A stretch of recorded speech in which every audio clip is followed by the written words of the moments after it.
The strange news in brief. I'm Guy Ticker. Michigan woman calls 911 with report of a chupacabra sighting. Police in Michigan responded to a rather unusual call this week after a concerned resident reported seeing a chupacabra. According to a local media report, the strange incident occurred this past Wednesday evening when a woman in the community of Jerome Township phoned 911 claiming that the infamous cryptid was, quote, lurking outside her home, close quote. Keep those doors and windows locked. I'm Guy Ticker. The strange news is brought to you by Night Dreams Talk Radio Network. Do you have a strange story? Contact us at nightdreamstalkradio.com.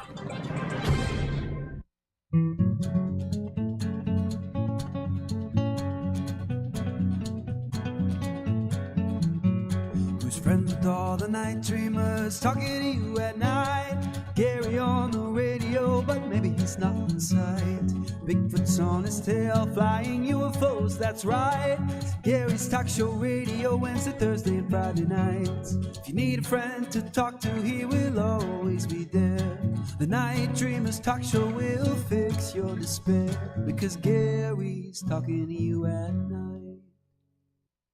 Coming to you live from Night Dreams Talk Radio, it's Gary Anderson with the stories that will rock your world. My neighbor tried to get me fired on Friday. Stories that make perfect sense. My Hollywood celebrity neighbor threatened me about a month ago that he would expose me because he hired a private investigator to dig into my background. Important stories that are easy to follow. And if I didn't stop the movie from being released, he would expose me. So strap yourself in and get ready, because Gary is going to get to the bottom of it, no matter how long it takes. And since they can't stop the movie from dropping, which is going to expose him... Sorry, we've run out of time for this intro, so let's just do this. Once again, the Sultan of the Story, Gary Anderson.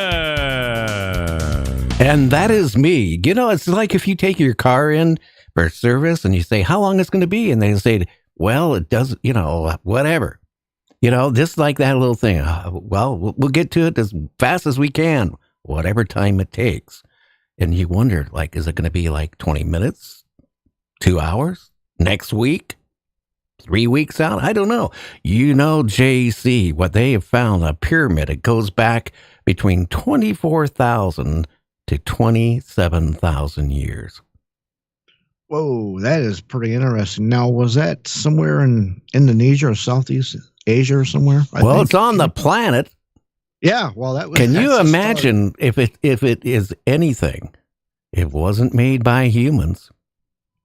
Well, this brings up a whole plethora of questions, then, doesn't it? Boy, my goodness, where do we go with that? Well, did the Earth create it? Did E.T.s from out there create it? Were we visited? Even when we talk about the Sphinx or the Great Pyramids, if you really think about the technology to accomplish what they accomplished, I just can't believe humans had that capability at that time, especially with the type of tools they had. It just don't make sense to me. No, it doesn't. And it's ludicrous. They try to tell us, they had copper tools and they built all this great pyramids. The tonnage in those pyramids and intricate workings of it is just mind-boggling. It is. And that mummy, that E.T. mummy they found in Mexico? Oh, yeah. And they tried debunking it? Yep. Well, guess what? Now they actually run DNA on it, and it's 3/4 of it is non-human.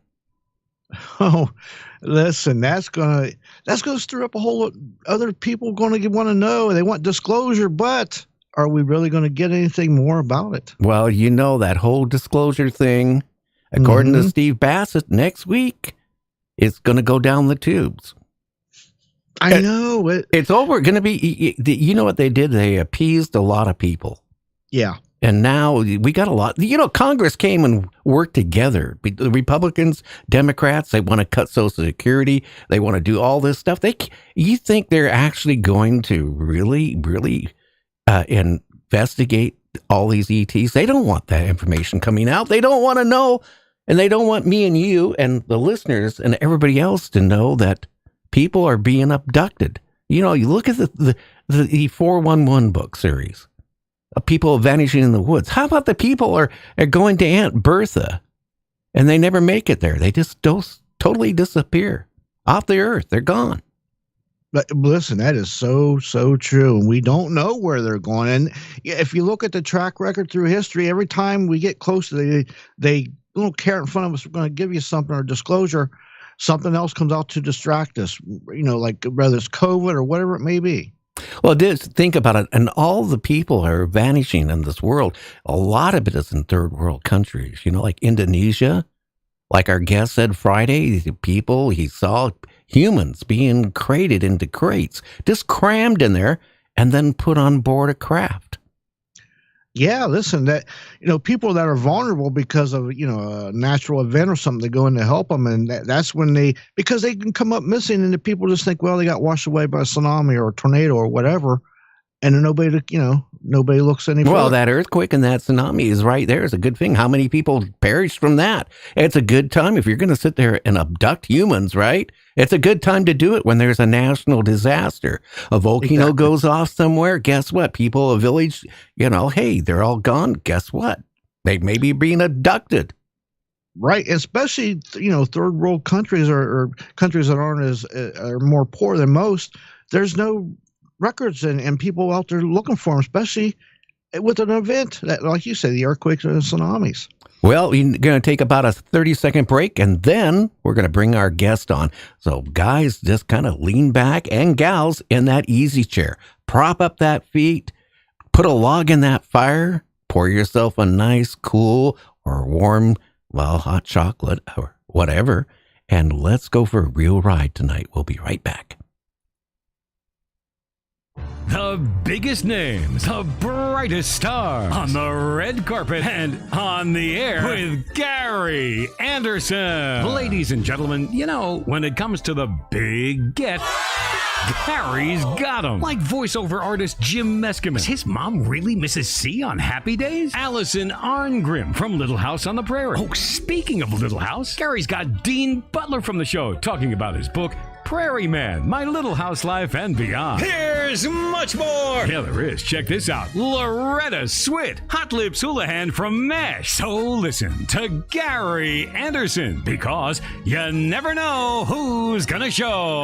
That's why we do these promos, right? Gary Anderson, where the stars come out to play. Tune in early, tune in often, right here on the Night Dreams Talk Radio Network. I'm just sitting back here, getting ready to bring the guests on, drinking my Starbucks cinnamon roll coffee. Fantastic. It just tastes so good. Try it at your, Starbucks by your place. Anyway, let's find out about our guest. Richard Sauder is a native Virginian with an abiding interest in Forteana, unusual information, and anomalous paradigm-busting data of all varieties. Beginning in early childhood, he experienced first-hand contact with a variety of paranormal phenomena that left him a bit puzzled, flummoxed, and thoroughly persuaded that there is much more to the earth and to human perception and consciousness than the mainstream American culture believes. Some of Richard's favorite research and reading interests are underground and underwater bases and tunnels, electronic mind control, freedom technology, UFOs, E.T.s, human prehistory and remote antiquity, international politics, the Kundalini energy, and alternative thought patterns. He presently resides in Ecuador. Well, how's the weather in Ecuador? Have you noticed any change in your climate there, Richard? Well, you know, Gary, there have been changes in the climate. We are currently rather dry here in Quito and in the Sierra region of Ecuador. Along the coast, though, soon the El Nino weather phenomenon will be arriving, and it looks like Ecuador may receive a very large amount of rainfall in the coming months. Wow. And how long have you been in Ecuador living? Well, Gary, I came here in November of 2010. So I've been here a long time. Have you ever wanted to go back to Virginia? You know, a better question is whether Virginia would like for me to come back. And I'm not sure the answer to that. Well, I got to ask you a question. You know, I'm old and I got a pension and plus what I make on the show. But could I live like a king in Ecuador from, from what we make here in this country, which is not much anymore? I don't know. I can't answer that for you because the individual situations vary so much, Gary. An additional factor is, let's say you are wealthy by South American standards and you come down here to live, that could make you a target, you see, for extortion or kidnapping or robbery or home invasion. So everything's relative. I would say under present circumstances, you would not want to come down to Ecuador and flaunt your wealth. As they say, do not count your money in front of the poor. Yeah, you're right. I didn't think about it that way. Yeah, when did you start really realizing maybe their E.T.s are real and what is going on out there? We're being deceived. Actually, when I was young in Virginia, in the 1950s and 1960s, many UFOs and also not a few E.T.s were seen in Virginia. There were some very famous UFO flaps. And so that caught my attention even as a young boy. You see, I heard about this and it was on the radio and that kind of thing. So at quite a young age, I became aware that there were alleged extraterrestrials and also UFOs that people were saying, and it interested me from a young age. What do you think about supposedly different governments? Okay, in this case, let's talk about the Pentagon's supposed to have a division that goes back crash retrieval and back engineering UFOs. The CIA is supposed to be doing the same thing. The Navy's supposed to be doing it, and the secret government's supposed to be doing it. Do you buy any of that? Of course, let me tell you. I worked for many years as a window washer, residential primarily. I had many clients from all walks of life, including men and women, retired from the military, retired officers. One of my clients, actually, a number of them were retired colonels. One of the retired colonels I worked for one day mentioned another man to me whom we both knew and suggested to me that I might want to also clean the windows for him. So I did go and talk to the guy, and as I spoke with him, he told me, of course, he was retired military and that he had a PhD in one of the STEM disciplines. He was an educated man. And it came out that he had worked for Project Blue Book back in the 50s and 60s. And he was on their Go team. You see, the X-Files are true in many ways, that the federal agencies do have these Go teams, not only the military, but the military agencies certainly do. And when there's an anomalous event, an extraterrestrial event or UFO event, like a crash or a shoot down or a landing somewhere, these Go teams are scrambled out, like in the movies. Go, go, go, go, go, go, go. His job was they would arrive on scene and where the craft was, and if there were any beings, of course, they had medical specialists, biologists, cryptographers, metallurgists, chemists, physicists, electronic specialists, specialists in time and space, really weird stuff. And his job was to examine the craft and any material on site within the parameters of his specialty, his STEM specialty. And so of course, I talked with him as I washed windows for him over the years. He told me that in the early 60s, when he was with the program, that the Air Force had at least 3 recovered flyable UFO style craft at Wright-Patterson Air Force Base in Ohio, and that they would fly them at the dark of the moon. They would open the hangar doors up, and they had test pilots who were able to handle these things and would fly them. Now, he told me the 3 that he knew they had because he saw them, and he saw them being flown. One was a rather large circular one, maybe 50 or 60 feet in diameter. It was like spherical.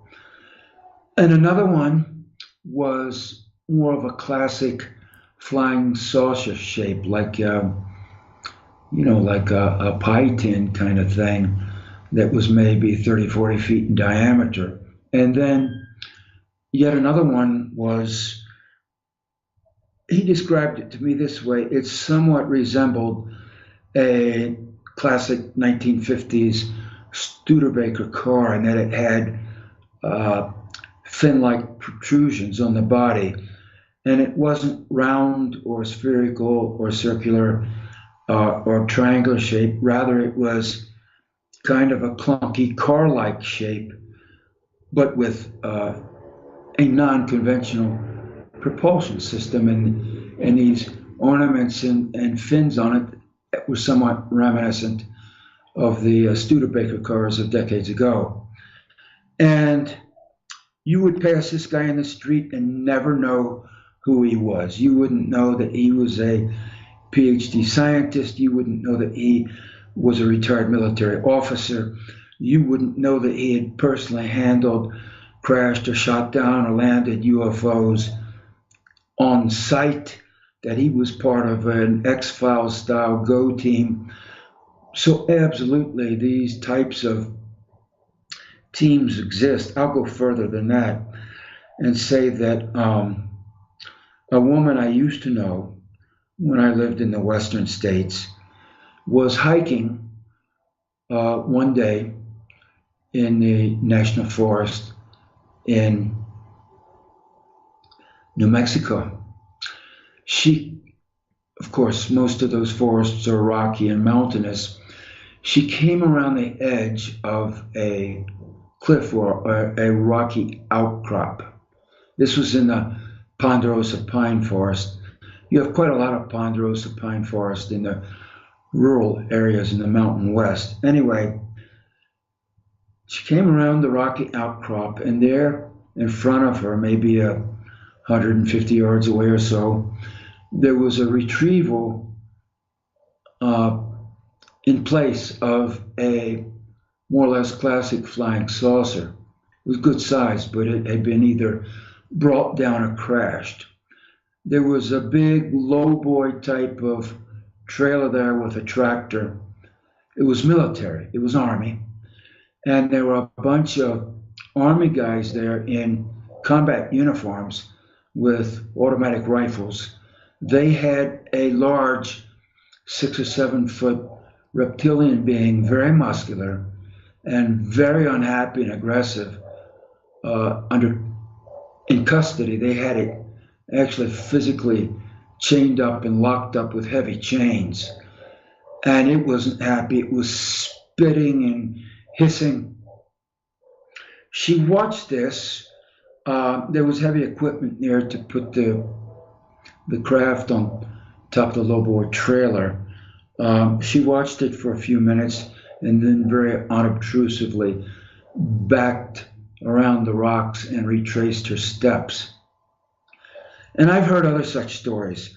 I have no doubt that these retrievals go on. I don't know if you've ever interviewed Ryan Wood. He and his father, Bill Wood, have written a series of books about these retrievals. Oh, yeah. There have been many of them. Virtually all of them, except for the Roswell crash, have pretty well been covered up. They have happened on land and also some of them at sea. And there are retrieval teams. The military has retrieval teams. I think other agencies may have them as well. But that's the answer to your question. Of course, this has been going on for years, and the government agencies have simply been lying, either by lies of omission or forthright lies of commission. It's we're dealing with a government that is a rogue criminal organization, Gary. That's in a few words, that's what we're dealing with. Well, I know one thing. If they were retrieving a crashed UFO, right, and you Yes. stumbled across it, the odds are you going home for dinner that night is not going to happen. Yeah. Well, see, I went down to, they set up a security perimeter. And as long as you're quiet and you don't go barged in yelling, hey, what's going on here? Is that a UFO? That looks like an E.T. to me. No, they're going to take you in. They're going to handcuff you, and you're not likely to slip out of that easily. But, I went, when I lived in New Mexico, I went down with a group to one of the crash sites in Roswell. None of them were in Roswell, and I believe there were about 3 over a half-week period. Mm-hmm. But one of them was not in Corona, but near the small town of Corona, on a sheep ranch. That's sheep ranching country. And I went with some other people, and we met with one of the local good old boys who was young when the crash in his part of New Mexico happened. I think there was another one north of the mountains, just to the north of White Sands Missile Range, and another one over near the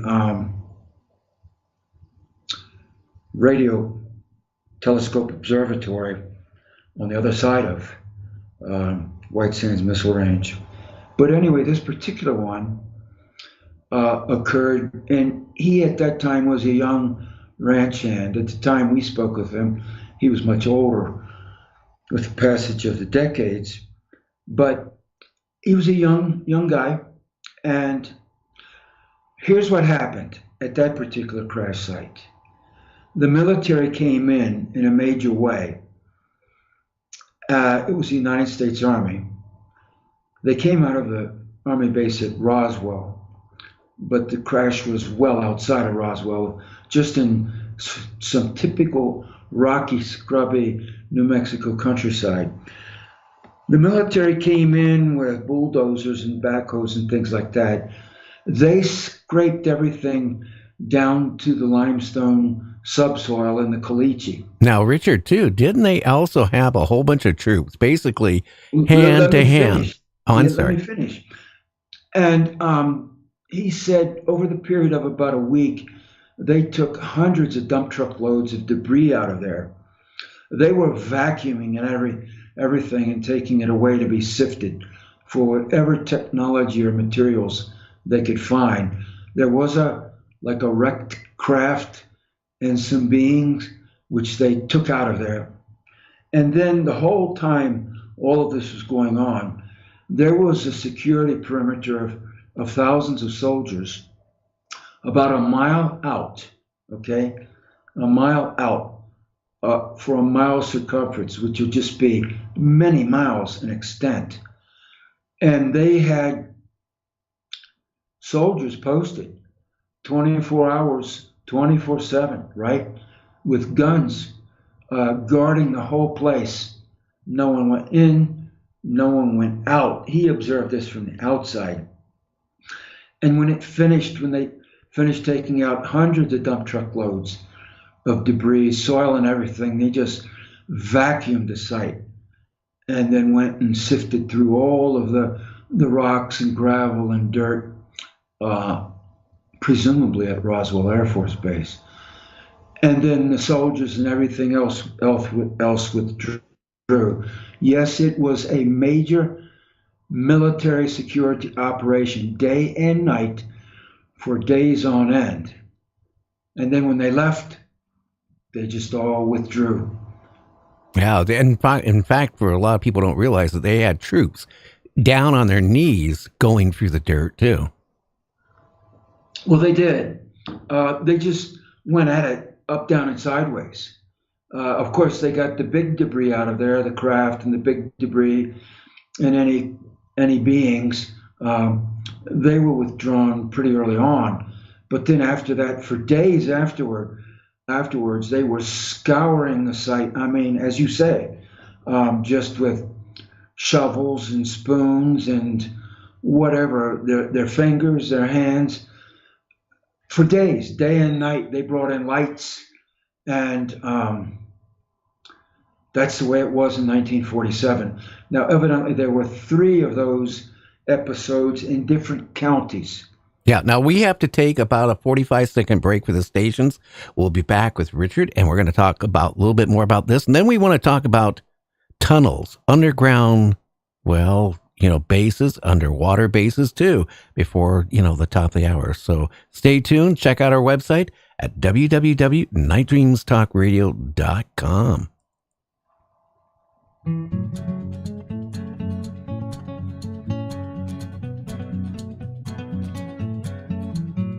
Who's friends with all the night dreamers talking to you at night?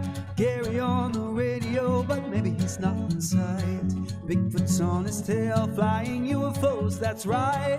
Gary's talk show radio, Wednesday, Thursday, and Friday nights. If you need a friend to talk to, he will always be there. The Night Dreamers talk show will fix your despair, because Gary's talking to you at night. Captain Paul Watson was a co-founder of the Greenpeace Foundation in 1972 and the founder of Sea Shepherd in 1977. In 2022, he was forced out of Sea Shepherd in a hostile takeover. So, he established the Captain Paul Watson Foundation to carry on the work they've been doing for half a century with the specific strategy of aggressive non-violence, which means aggressive intervention without killing or injuring anyone. They took the name he created and the logos he designed, but they couldn't take away his life's mission. The foundation will carry on. This summer, with their new ship, the John Paul DeJoria, they intend to intervene against the Icelandic slaughter of endangered fin whales. And in 2024, they plan to be in the Southern Ocean Whale Sanctuary to stop the return of Japanese whalers who will be defying the International Court of Justice. They have 1 ship, but they need 2 more. Please visit paulwatsonfoundation.org to become a monthly donor. By becoming a monthly donor, you can help grow their Navy and help save our oceans. We don't survive on this planet with dead oceans. If the oceans die, we die. Please visit now www.paulwatsonfoundation.org.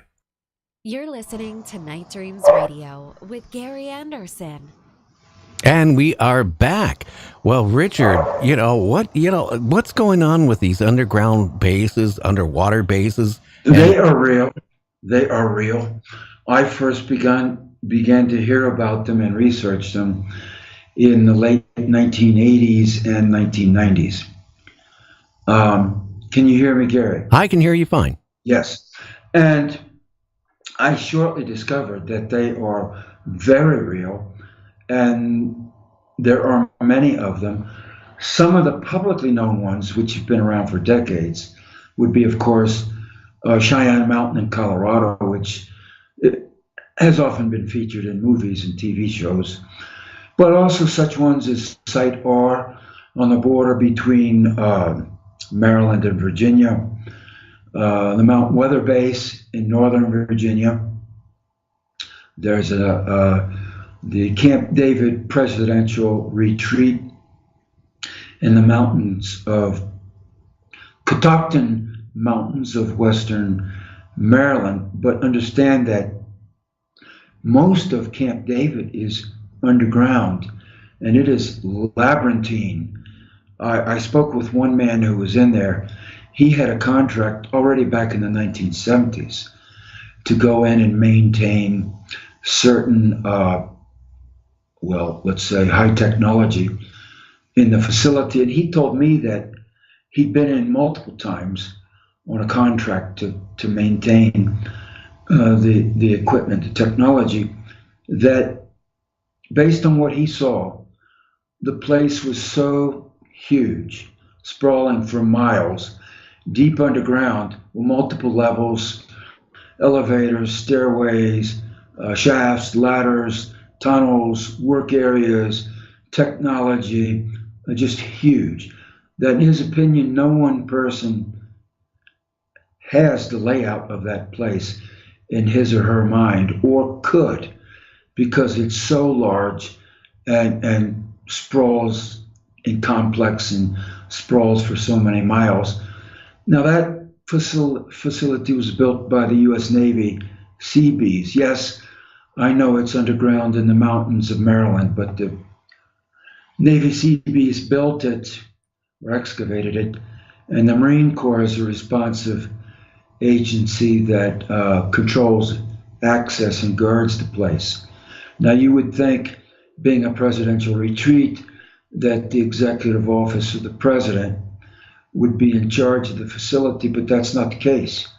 It is a military reservation built by the military and guarded and controlled by the military. Another one is Peters Mountain in Virginia, in Albemarle County, in the foothills of the Appalachian Mountains.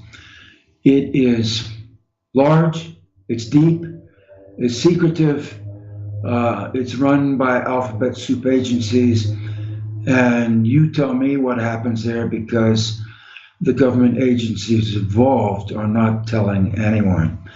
And there are others. One of the mysterious ones is the huge Monsanto mountain base in Virginia, running from, running from Interstate 40 southwards to the northern part of the White Sands Army Missile Range in south central New Mexico. I was told by an insider's insider that the Monsanto underground base is vast. Not big, not large, not very big, but vast.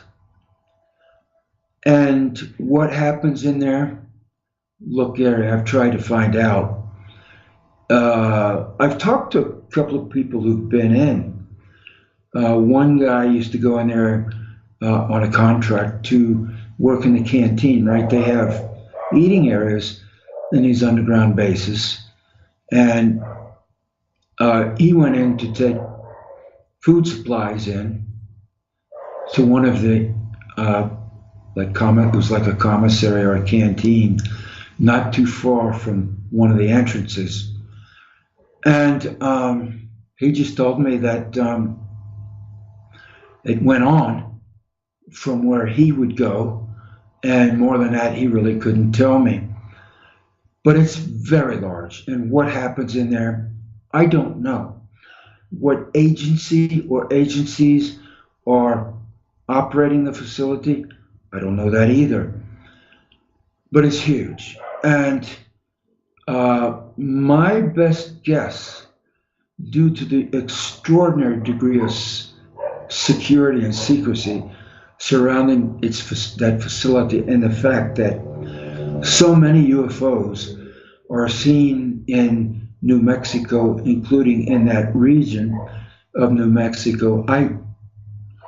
I surmise, Gary, that there is probably some kind of non-human or extraterrestrial presence there, and that would be one of the super secret sites where compartmentalized units of the military industrial complex would interact with other very secretive technological species.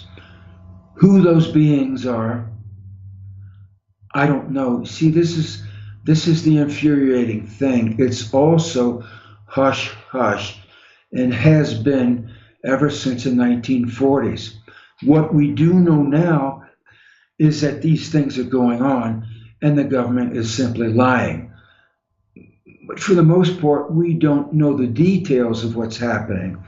And that is intentional on the part of these super secret government agencies and compartmentalized projects, but also on the part of these beings who are operating these craft that are called UFOs or UAPs. And as I say, it's very disappointing. We deserve the truth. The fact that we're not being told the truth means that those who are keeping it from us are not acting in our best interests, but are acting against our best interests. Well, hey, Richard, think about this. If you have any government lying to the population for this many years, to come clean would actually destroy the government. Because it would bring it down. And you know what, Gary? It should bring it down because it's so rotten. Well, yeah, again, our guest, I was telling you before we went on the air, testified in front of Congress about, these UFOs coming down and gathering up humans and putting them in crates and then taking them aboard these craft. And the craft is actually, he said, even controlled by humans, wearing like black ops uniforms with no insignias, but they're controlled by E.T.s. So who do you, yes. This is what's really scary. I want to know are these a threat to you, me, and my family and your family? In some cases, well, they're putting people in crates. So there's your answer right there. Yeah, if they get their hands on you, that sounds like a threat to me.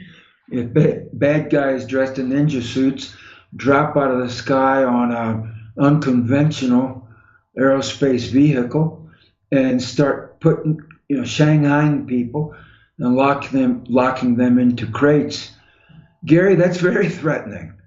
And it goes on. There are a lot of disappeared people. This has to do with the deep state, and I mean this literally. I just reeled off a number of known underground bases. There are even more unknown ones that are just as large and high security. You don't just walk in. I've been told to get into these places, you have an iris scan, an AI iris scan. Look into the camera and let the AI scan your eyeball, and then they weigh you. You have an ordinary pass key or magnetically coded pass key around your neck, but then they weigh you naked. You scanned. Your body is scanned, because what goes on in these places is so secretive and highly secure that the agencies who control access want to make sure that they know exactly who is going in and out of those places. So you just don't walk in off the street, even if you know where the entrance is. And when I say deep state, we truly don't know who operates most of these underground and undersea bases. I have, in my research, run across a group that has been described to me variously as the company or the organization. It's kind of bland, bureaucratic descriptors.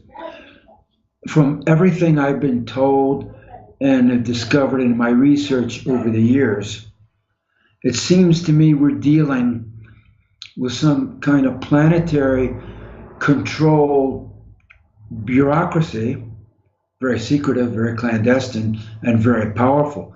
I mean, they have technology. Whatever technology they want or need, they've got it. They either buy it or develop it or steal it or whatever. They have it. They have money galore by the trillions of dollars. You should interview Catherine Austin Fitz if you have not. She's an expert on this black money, $1 trillion black money off the books budget. But then who exactly and what are in these facilities and who's running them? Well, this organization or company or consortium, whatever, I have detected through my research, certain elements are involved, may extend beyond the list of that I'm going to reel off. Of course, the military agencies like the United States Navy, the Army Corps of Engineers, it comes up a lot. The Air Force also. I worked for an Air Force intelligence officer. I washed his windows, talked with him about many things, and I asked him about the Air Force's underground bases, and his response was, Richard, I'm not going to confirm or deny that the Air Force has underground bases. Well, of course they do. But he finished up by saying, I can't confirm or deny that these bases exist, but Richard, the Air Force has a lot of strange shit. That's what he told me. And I believe him implicitly. I mean, I think you can take that wherever your imagination will go.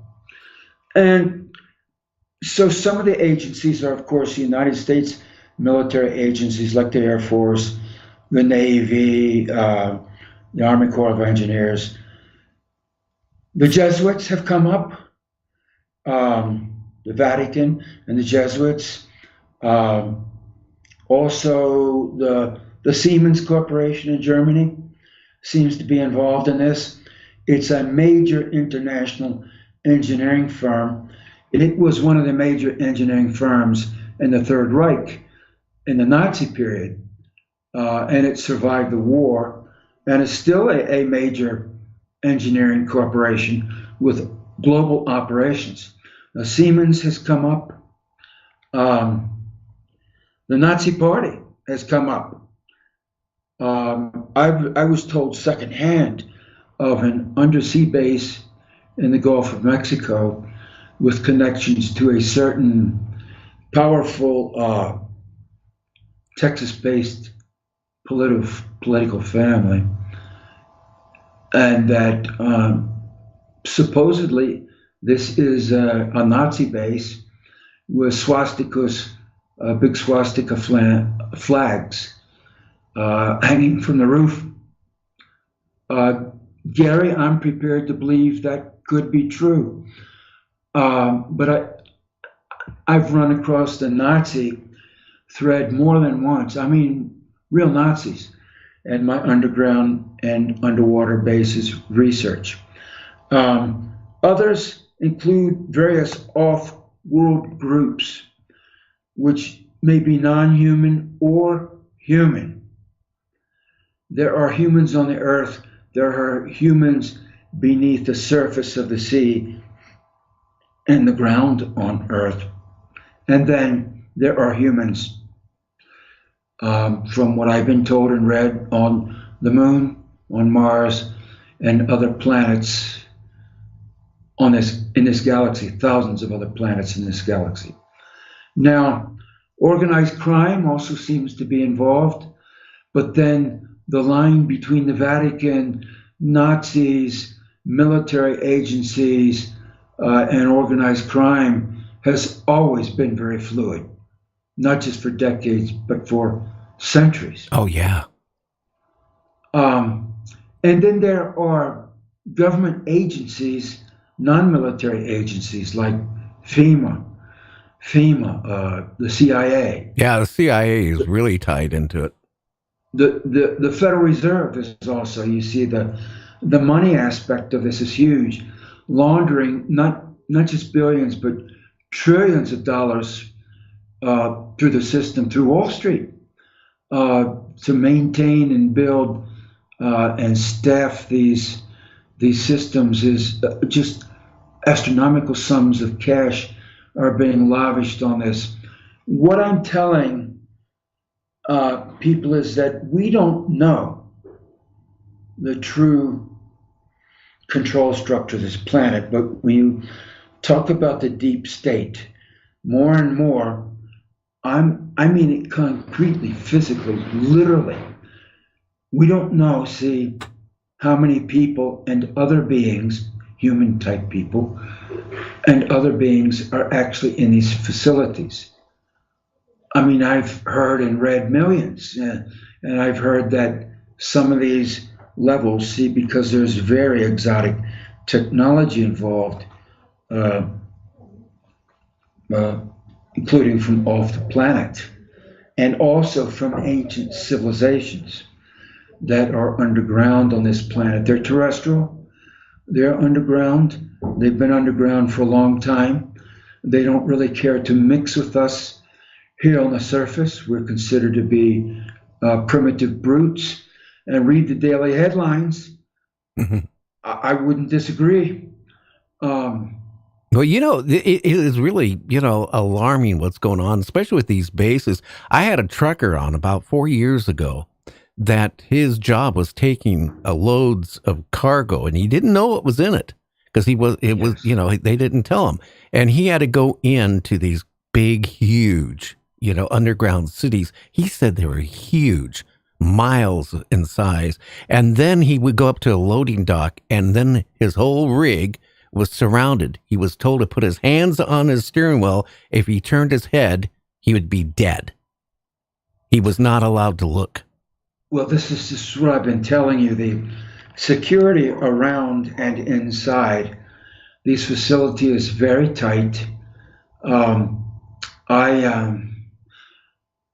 of the people who gave me a sizable download of information told me, as a condition of talking and receiving the information, that I would dare never say anything that would lead back to that person. So I can't tell you that person's name or many particulars about them individually, because I value my life. You see, there are people that are caught up in that, and some of them with a lot of clout in the agencies. I mean, with a lot of seniority, a lot of clout. They know tremendously in detail about a lot of what's going on, and they can't talk. Even when they do talk to someone like Richard Sauder, they're very guarded. And one of the conditions is, look, buddy, you're not going to lead anybody back to me personally, or I'll have you whacked. That's what I was told, that I could be killed and it would be made to look like random street crime. Well, a lot of people who have talked actually have disappeared for the years. You know that. Well, exactly, of course. So I can only go so far in what I say, Gary. I once gave a talk in another country, and after the talk I was approached by someone who told me that, you have followers or people who follow your research here in this country, and I hadn't known, but I said, well, thank you, that's nice to know. And then secondly, the guy asked me, do you know more than you say publicly? And Gary, the answer is, of course. But I say enough so that people understand what's going on and that they're being massively lied to, and that there is this huge secretive parallel reality right on this planet under our feet. And when you go fishing in the Gulf of Mexico, it's under your boat, the hull of your boat, etc. Well, And most of it is kept secret from us. What I'm doing is, I would say, I'm carrying out a humble task for Jesus. Jesus does not like this secrecy. He doesn't like the lies. He doesn't like the people who are being taken away in cages to be killed or harvested for organs or worked as slaves till they drop, or genetically engineered, or maybe sold to interplanetary slavers. You see, for the most part, we don't know. I want to jump in here. JC, jump in here, will you? Our guest Friday, again, the person who testified in Congress, didn't he say that they were taking these humans, right? And somehow with their biological, they were being used for whatever resources they have. And when they were done with them, that was it. Yeah, you're right. They were using for God knows what, different experiments or procedures or whatever they needed them for, or harvesting all of it. And that was the thing. They're not traceable because of the disasters. So what a perfect scheme they got going. And the guy's lucky he even got out of there alive, our guest there, really. Yeah, because they became very close to being killed. That's what was really scary. This military, with 6 soldiers.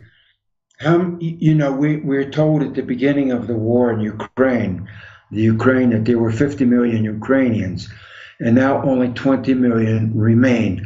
Of course, many have left the country as refugees. A lot of them went to Russia. A lot of other ones went to places like Poland and Germany. And then there are simply millions who have disappeared. I suggest that one of the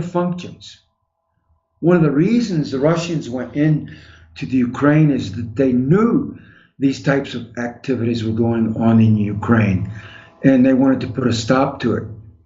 Because you see, the Pentagon has a lot of biological laboratories in the Ukraine, and they're secret, they're black budget. The Russians know about it. One of the reasons they went in was to put a stop to that business, because it's satanic. But in the process of the war, the Ukrainians are sending waves of hundreds of thousands of people again and again to the front. Of course, large numbers of them are killed and wounded. But it seems that there is, in the fog of this war, a lot of human trafficking in the Ukraine of Ukrainians, children and adults, men and women. The same thing with the pandemonium, total pandemonium in Gaza. Israel is a well-known organ trafficking country. The people that are disappearing, we don't know how many of them are not actually dead, but are being captured and taken into captivity to do God knows what. Now, Richard, I hate to say it, our time is almost gone. Now, do you have a website or anything you want to share to the listeners? Gary, thank you. I have a Substack, and my Substack is richardsauder.substack.com. Richard Sauder is all one word. Richard, Sauder is the last name, .substack.com. And if you have a place to link that on your website, I would appreciate that as well. People can, at the bottom of every one of my Substack articles, I have links where they can buy my 3 books that are available at this time on the topic of underground and underwater bases. I go into all of it. The Project Paperclip documents, the declassified federal government documents, the information from the rock site underwater base program, that came out of the Stanford Research Institute in California and the China Lake Naval Weapons Station. They did that R&D work for those underwater bases back in the late 1960s and early 1970s. And from what I've been told, they're in action. In fact, one of them is at Altec on Andros Island in the Bahamas. And I presume that is another center where E.T.s can come in deep underwater, unseen, in their submarine craft and meet with clandestine units of the United States Navy. Okay, Richard. Very high tech and very secretive. We're out of time. Again, go ahead and give out your thing one more time before I let you go. Yes, my web address is richardsauder.substack.com. That's Richard, Sauder, all one word, .substack.com. Hey, I want to thank you so much for coming on. I really appreciate what you had to share. Thank you, Gary, for having me. Okay, my friend, you take care, okay? And enjoy that weather, will you? Well, likewise. Okay, my friend, you take care. Well, we'll be right back here in a minute. We're going to take about a 3.5 minute break. Then we're back with another guest for about 15, 20 minutes. We're going to talk about space. Maybe we'll talk about these solar flares, X-class, that are coming towards Earth, and it might disrupt our internet. If our internet goes down, try to get money out of your bank. We'll be right back right after this, so stay tuned. You're listening to Night Dreams Talk Radio.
The strange news in brief. I'm Guy Ticker.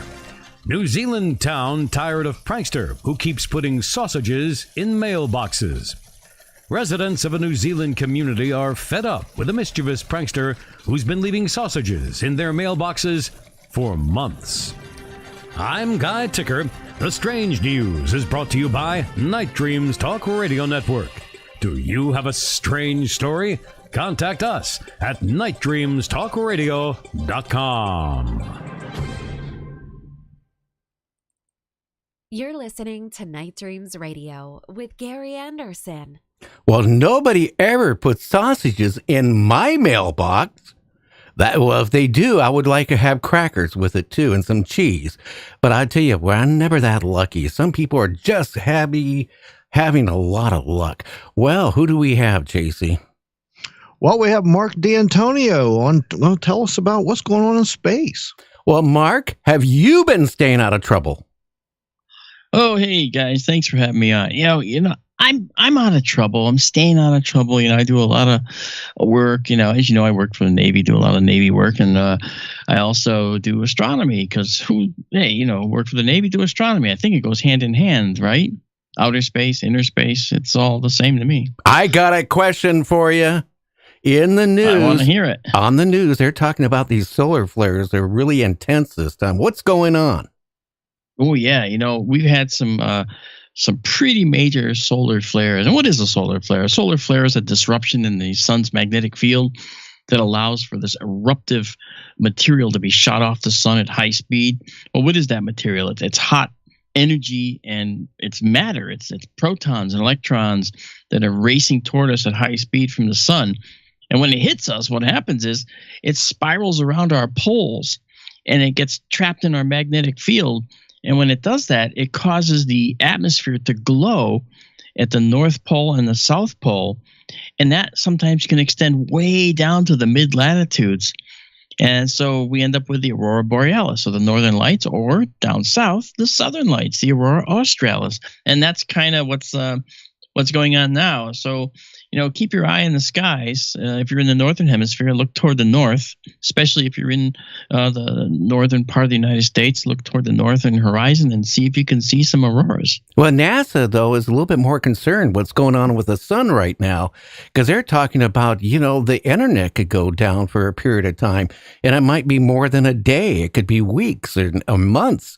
The sun is doing something they said they haven't seen do before. Well, yeah, the sun has these cycles, as we know, but what they're talking about is the potential for overload of our atmosphere with these high energy particles. These high energy particles have to go somewhere, and where are they going to go? Well, they're going to disperse into the atmosphere. They're going to cause radio interference. They're going to interfere with lines that carry people's internet that are on the poles. We have a very exposed electrical grid.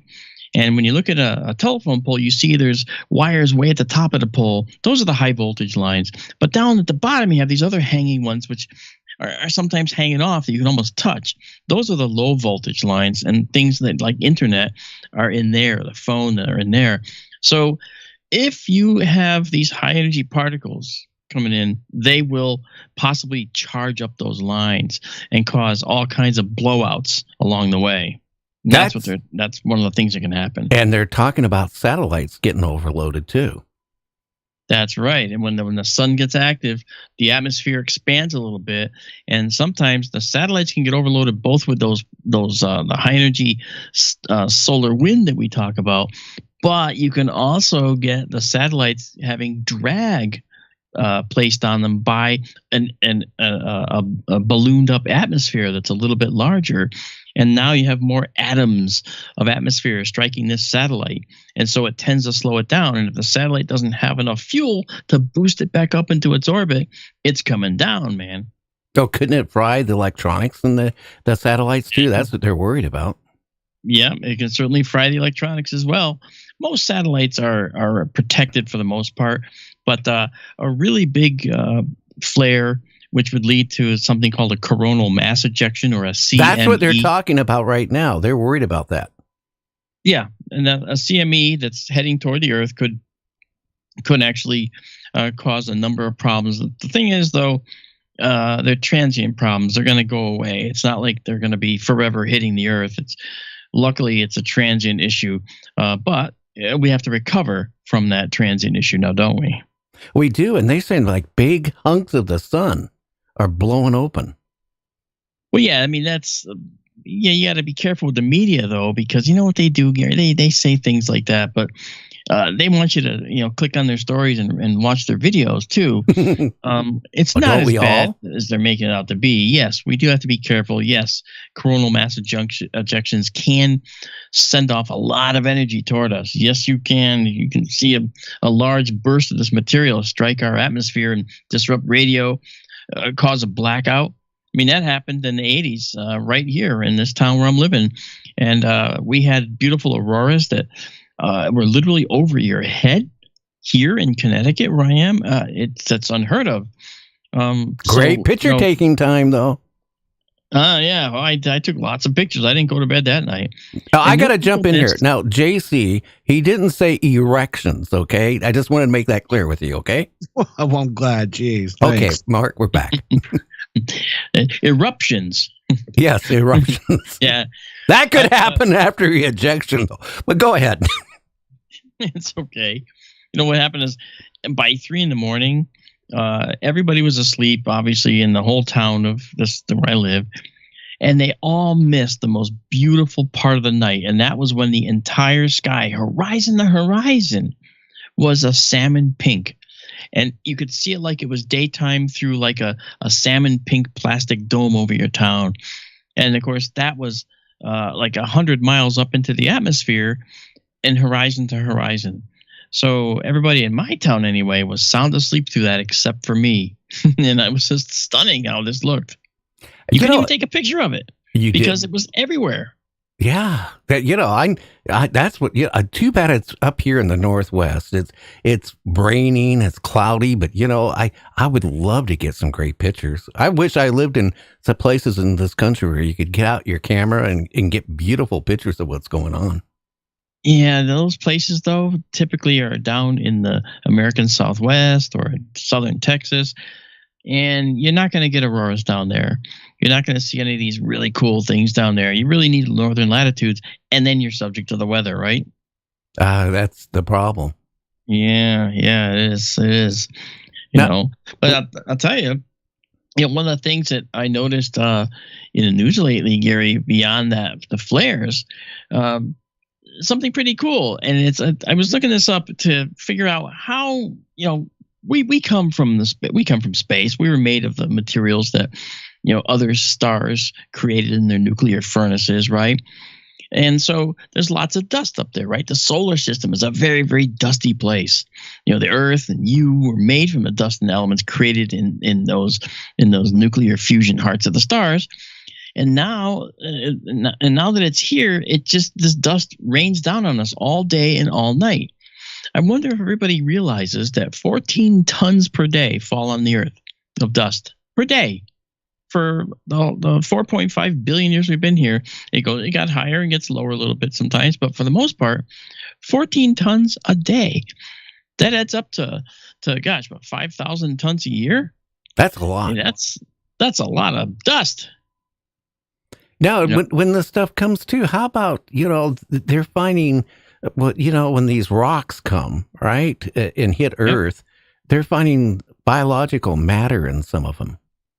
That's right. Okay, because what happens now is there was a famous meteorite strike that happened here called the Murchison meteorite.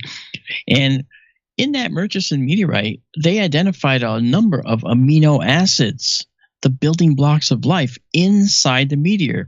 And that led a lot of people to say, hey, maybe panspermia is true, where they actually, life was seeded here by some extraterrestrial mechanism. And that would be the extraterrestrial mechanism probably is this type of amino acid seeding from space, and that Murchison meteorite, just an example. We had the Martian meteorite some years ago that was seen on the surface of an Antarctic glacier, picked up. And it's controversial, but it looked like it had some type of bacterial fossils within it. Maybe true, maybe not. But I do think that there's probably some form of life on Mars as well. And we have Martian meteorites here that have landed here from Mars through Mars' tumultuous past. And so it stands to reason that we might have some level of panspermia that we can thank for life on this planet. Well, it could have been, and let's face it, killed off the dinosaurs too. Now, another question I have before I have to let you go here. Mark, what is going on with the rings of Saturn? Can you explain that to the listeners? Because some people don't realize they're not going to be around much longer. Yeah, and by much longer, we mean, many, many hundreds of thousands of years. But if you think about it, the rings are transient because the rings themselves, the rings that are innermost, that material is spiraling closer to the planet, and the rings are actually draining of material that is now falling into the equatorial region of Saturn. So they're like a temporary characteristic of the planet. And we're used to a ring planet, but it's not going to be forever. It's going to be actually gone within, I've seen various estimates, but safe to say a few 100,000 years, there will no longer be probably rings around Saturn. So that's pretty impressive to think about that. It'll just be a yellow ball. Yeah, a lot of things are changing out there, aren't they? Yeah. Now, people, there are. Now, you don't, and you think about how perfect Earth is for life, right? And actually, we're not that perfect. You may have heard of that solar system that was just discovered, a star system that had 6 perfect planets. It was called a pristine star system that was found. A perfect star system, meaning that the planets were formed in that star system and had remained unchanged since the time they were born. You look at our solar system, what do you see? Mercury, full of craters. Moon, full of craters. Pluto, full of craters. Mars, Earth, Venus, full of craters, all of them. And that's because it was a very turbulent, violent past. And the planets are all vastly different sizes to each other. But in this solar system, in this star system just found, they're all about the same size. They're all relatively unchanged. And they haven't changed since their formation. That's very rare. We're used to seeing tumult and cataclysmic changes in solar systems like ours. Our solar system has an asteroid field. Lots of debris left over from formation. This particular one out there, it just seems to be pristine. Everything's in lockstep. Everything's in perfect harmony. I think that's pretty incredible. So Earth is not the best place to live. It's really not what we call super habitable. It's habitable, and we survive here in spite of what the Earth tosses at us for disasters, and despite the universe throwing occasional rocks at us, like you mentioned about the dinosaurs. Yeah, and again, that could happen again in the future. We don't know. But here's another thing. Earth, I was reading an article, a science journal, that, the Earth, maybe they found a blob in the center of the Earth. They found some weird things. And they think at one time, another planet or something slammed into Earth. What do you think about that theory? Well, that is actually a working theory for how the moon formed.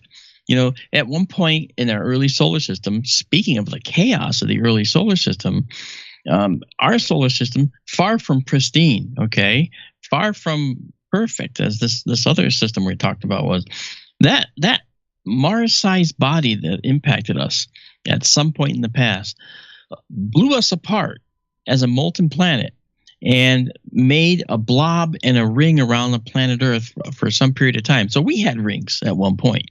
But then those rings got absorbed and collided with our new moon, which had formed, and the moon absorbed all those, and that bombardment of the moon caused a lot of the craters we see, most likely. And so we ended up with this moon that's a pretty good fraction the size of the Earth, relatively speaking, and it's from a collision with a planet. So it's very likely that we're seeing some evidence of that long gone possibility. That's interesting. Now, Planet X, again, there's people on the fence, people off the fence, people down the street. Do you think there is a Planet X? Well, we know that there's other stuff out there. Now we have our are planets, and I do include Pluto as a planet. Sorry, I met Clyde Tombaugh, the founder of Pluto, and he'd be rolling over in his grave if he thought that his planet was demoted to a dwarf planet. Okay, yeah. But beyond Pluto is something called the Kuiper Belt. It's the realm of the icy bodies, if you will, and we know about many other objects out there that are of significant size. Objects close to the size of Pluto, say. And Pluto's not that large. But the question is there anything larger out there? Well, larger objects have larger gravity. And larger gravity is something we can detect not by looking out in space and saying, ooh, look, a gravitational force out there, but by looking at the other planets and saying, oh, look, Jupiter's moving funny, or Uranus and Neptune are bobbling around in their orbits. What's causing that? We see things like that, but we can explain it based on what we already know about. So if there's a large planet out there, Gary, it's possible, but it's going to have to be very low density, something that's not going to have a lot of mass to it, and therefore not a very high gravitational field that could disrupt the planets we already have in our solar system that we watch very carefully. That's interesting, too. And now a black hole. They said they discovered a black hole closer to the Earth than they thought. Have you heard anything about that? I have, but that black hole is still many light years away. Don't worry, and we don't have to worry about that. You mean I don't have to worry about it for after Christmas? Pay all these bills? Well, actually, if you just time it just right, then the black hole will come and destroy everything, and you won't have to worry about that. I'm kidding. No, this black hole is actually interesting because we've found there's a number of places in the universe where we've found black holes that seem to have been there ever since the formation of the universe. Okay, all the black holes in the centers of these galaxies, which we think all have these supermassive black holes at their center, right? Our galaxy has one. These black holes are primordial. They were around at the Big Bang, and maybe were caused by it. See? Yeah, so it's possible these are there. I don't have a bag of black hole food. Well, you don't need to, because black holes eat anything that you throw at them. So they'll eat pencils and pens and cars and, well, planets. But you don't have to worry. There's no black holes anywhere within our region of space. And as far as we can see, we're not going to have to worry about black holes for a long, long time. Now, one other thing I was going to talk about, and I don't know if you're familiar with it, astronauts. Well, I just was reading an article. I never knew this. You know, when they go out and do the maintenance on the, space station, that their fingernails fall off afterwards. Is that, I wonder if that's from UV radiation or something. Yeah, and they also said that, people don't realize the astronauts up in the space station, they usually have severe or eye problems for the rest of their life after being up there. Interesting. I'd have to research that, but I actually had my name in an astronaut pool at one point, and I pulled it out because I actually realized as much as I love space and the concept, I don't think I want to go now. I'm not comfortable with the mechanisms to get us there at this point. But we're making great strides, no doubt about it. Well, I'm not ready to go to Mars. Even if I was 20, 30 years younger, with the technology we have, I wouldn't want to go. Yeah, I honestly feel like you do. I look up with our remote observatories, right? And I show people the night sky on a nightly basis when it's clear. And people watch us from all over the world. I look down under the oceans, oceanographic work. And here around the midstream, I'm looking around on the surface, not so much, but up and down. So outer space and inner space, that is the place to be. Those are the places that we need to learn more about, right? And if you want to go deep in the ocean, you just have to change the sign on your pressure equation from going far out in space, right? Yeah. But here's another thing, too. I was reading another article. The astronauts from the space station, they said that the oceans are not as blue and they're changing color. Oh, that's interesting. And that I wanted to see the blue color of the oceans is, and many people think, well, that's because of the blue sky. Well, no, actually, it has to do with the way light travels through water, which is a medium all its own. But if it's changing color, that means that the light. I'm thinking on the fly because that's something that you said that I've never heard before. It must mean then that those frequencies of light are not being scattered as much as they were before. And now I'm thinking, well, what would cause that? What would prevent them from scattering? You'd have to change some of the composition of the water, maybe particulates in the water. How about pollution? Go ahead. How about pollution? Because they said, if I remember right, that it's starting to take a greenish tint to it slightly. It's being altered. So I'm just wondering, maybe all these years of polluting the oceans and stuff like that. That could certainly be on the table.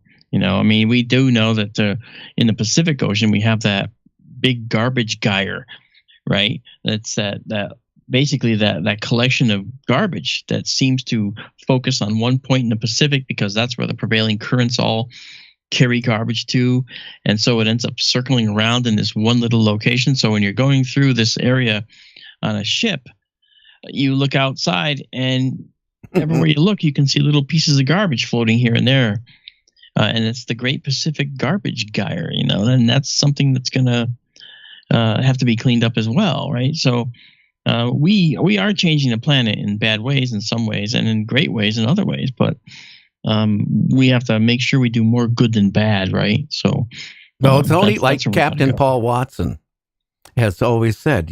Again, remember him from Whale Wars, and he's been on our show quite a few times, and we plug him all the time on here.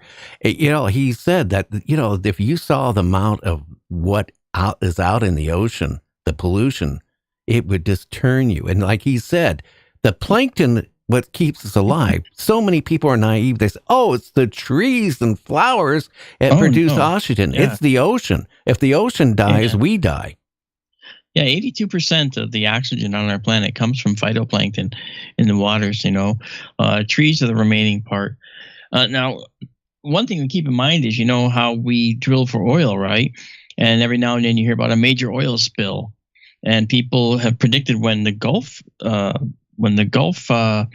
oil spill occurred recently, the BP oil spill in particular, scientists were claiming it's the end of the Gulf of Mexico. It's going to be a giant dead zone. And I said, no, I don't think it is. Now, I was talking to a CEO of a major oil company at that point and getting daily reports from this guy telling me all about what they're doing and what's happening. And I was watching his live camera so I could see exactly what they were doing deep in the ocean. And I said, well, this thing is leaking lots of methane into the water, and that's what they're saying is going to kill a lot of the fish and make dead zones.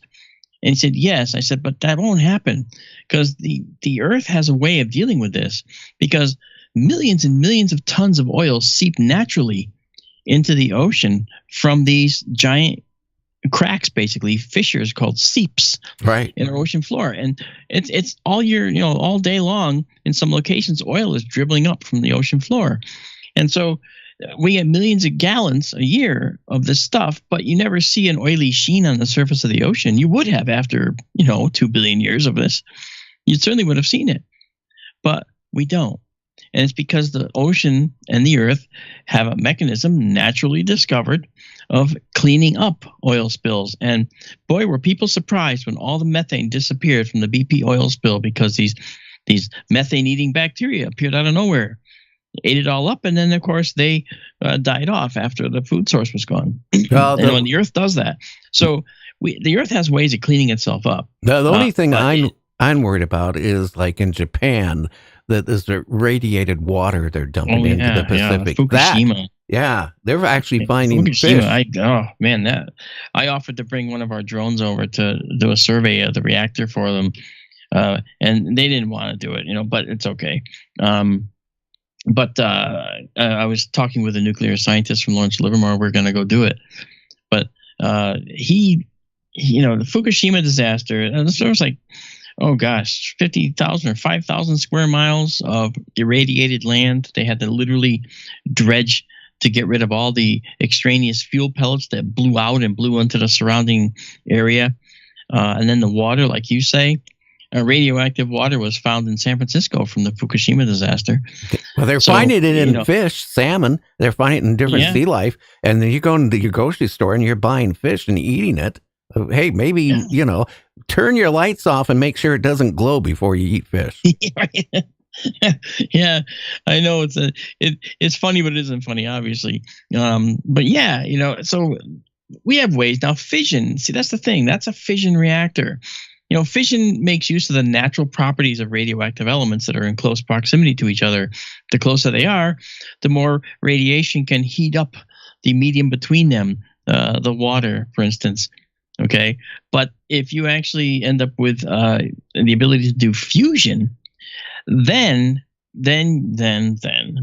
you're safe, because fusion is the power plant of the stars, and if you go out of balance with a fusion reactor, it just shuts off. You go out of balance with a fission reactor, you get a Fukushima, you get a Chernobyl, you get a 3 Mile Island. See, and so fission reactors require energy to shut them down if they go bad. Fusion reactors require energy to keep them going. You remove that energy and they shut off. That's the right way to go. That's where you want to be. You want to be teeter-tottering on a pointy tip of a mountain where it can shut off at any moment if you're not careful, rather than be in a deep well that you have to push that reactor out of in order to get it to shut down. It's the opposite side of that energy equation, right? And you would rather have it so that if you remove the energy, it all shuts off. Yeah. And so that's the dilemma we have: fission versus fusion. Luckily, Lawrence Livermore has come up with some really good strides on that, and I have a feeling that we'll see more. They created a sustained fusion reaction for the first time in human history. No, they didn't get out more power than they put in, but what they did get out was the fact that they could create a sustained reaction for a period of time. That's monumental. Not exactly what we want. We want to get more out than we put in, yes, but that may come in time.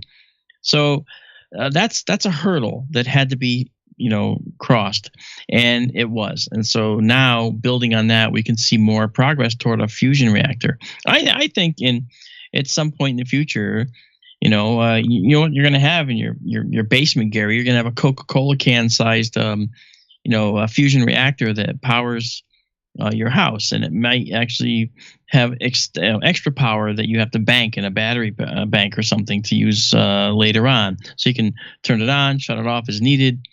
I think that's what's going to happen, I think that is going to happen, and it's not that far off. I mean, again, our time is almost up. Do you know they've now figured out how to stop most cancers, and it's going to be available in the next couple years? That is really, why is it when you start getting to my age, right? And then they also that's when all the good stuff comes out. Yeah, but the bad part is the bad part also is, Mark, is they actually have figured out now, and it's a matter of, they said 2-3 years, where they can slow aging down. So you can live a lot longer. I don't know if I would. They also have figured out how with dogs, and that'll be available. The FDA is now looking at it, where you can actually lengthen dogs' lives another couple years. Technology right now is moving really freaking fast. I know. I mean, we got to be careful too, because you reach a certain point where you reach what's called a technological singularity, where you can't go any further unless you depend on artificial intelligence to help move you forward. Oh my God! I wish you wouldn't have said that. Again, do you realize in China, their AI is so advanced that, besides, they have on the streets, they got cameras, they got them in buildings. Now, I'm not talking about in the villages of China and the outskirts, but in the major cities, they can actually look at your face, almost instantly know who you are, where you live, your blood type, what your health is. But it's even gone farther than that. If they can't get your face, just by the way you walk, they can identify you. That's what's scary about AI. That is interesting, and here in our country, we have satellites that can read license plates from space. Okay, you know, I've seen it. I've seen it. I was working on a project that was actually on a satellite project that actually did that. And I was amazed at the quality of this satellite image. Now, you got to keep in mind, that's also looking at an oblique angle or a slant angle. It's looking kind of on an angle into the atmosphere. So it's looking through more air and still being able to do this. Do you see how that's an incredible feat that requires more than just good optics. It requires AI. I saw that process. 2 years ago, I zoomed in on a satellite of my property. I could read the license plate off of my car or truck. I could make it totally out. On top of it, my wife had a tendency a couple years ago, this is like 2 years or 3 years ago, to lay in the backyard sun tanning, you know, and I got you. And I went on the satellite. Guess who I saw? Oh, yeah? That is scary when the technology, you can read your license plate and see your wife's boobs in the backyard. Yeah, and not only that, okay, you can also identify individuals from space now. Yeah. And as long as it's a slant angle where you're not looking down on top of their head, you can look at an angle and see them from the side kind of and make a decision who that is. That is, well, it's amazing to say something good about it, and it's also worrisome to say something potentially negative about it. It's more than that. I was talking to my vet yesterday about a guest we had on last night, and I was asking questions. And then I asked him about these microchips. How far are they advanced? And he said they could put the total encyclopedia on a microchip. They could put your whole life story on a microchip. And then, you know, eventually start implanted into people. This is what the vet told me. I mean, yeah, it has its good points, because if you got in an accident, you're in the hospital, they can just scan everything about you and there it is. But then again, where's your privacy with AI? You don't have it no more. Yeah, and there's people that worry about vaccines with these nano systems that might leave all that stuff in you. We're not there yet, honestly. Okay. In fact, I think it was Richard Feynman who had this concept where he said you could make a single mark on a length of metal, and in that single mark you could encode all of the great works of humans in that single mark. Well, how could you possibly do that? Because you measure the distance of that single mark from the end, and if you can precisely space it to the atomic nucleus in size, then you can actually get a number with enough significant figures to encode all that data in those significant figures. You just have to be able to measure it. And I thought that was rather interesting, and I've thought about that. And how many significant figures are we up to right now? That's what I wonder.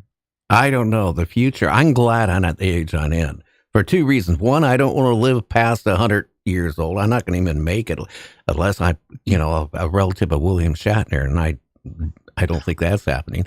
Our time is up.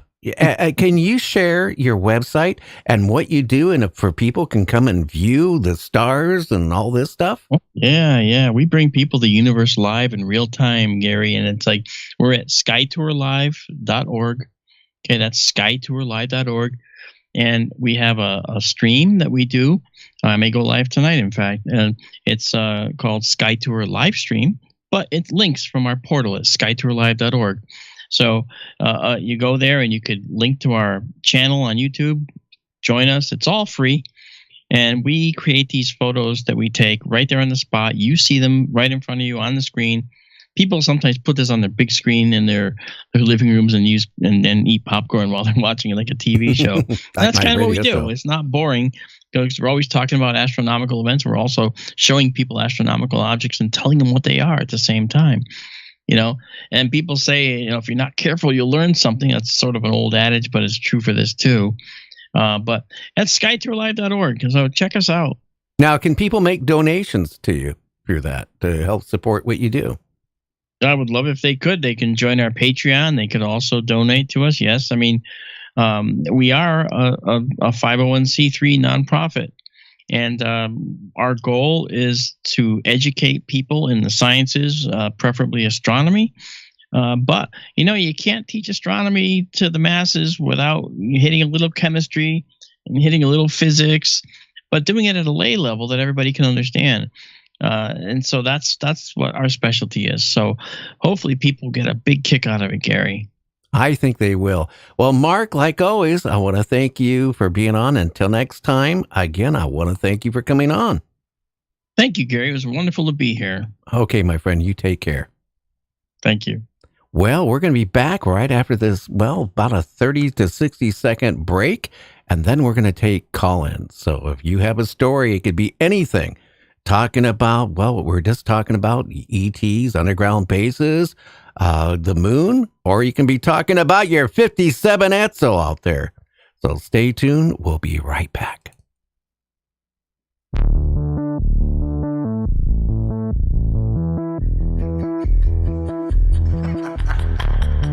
Do you really think you're better than me?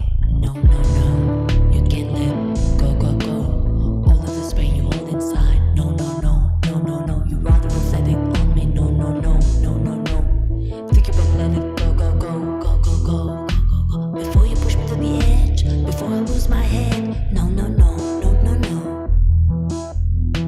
I don't wanna be here today. Wish I'd stayed home. Wish I could get away, darling. I don't wanna deal with you today. I don't wanna see your face. Wish you'd shut up. Wish you'd leave me be. No, no, no, no, no, no, no, no, no. You never let it go. No. You never let me go. You never let it go. Go. Never let me go. Go. No. You never let it go. Go. You never let me go. Go. Go. Go. You never let me go. You never let me go. You never let it go.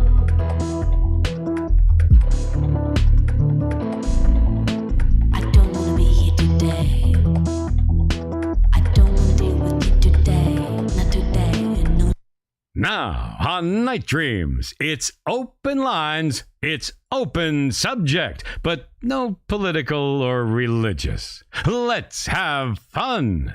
Remember, we are Night Dreamers. The lines are open. Call now, 716-405-0253. That's 716-405-0253. Once again, here's our host, Gary Anderson.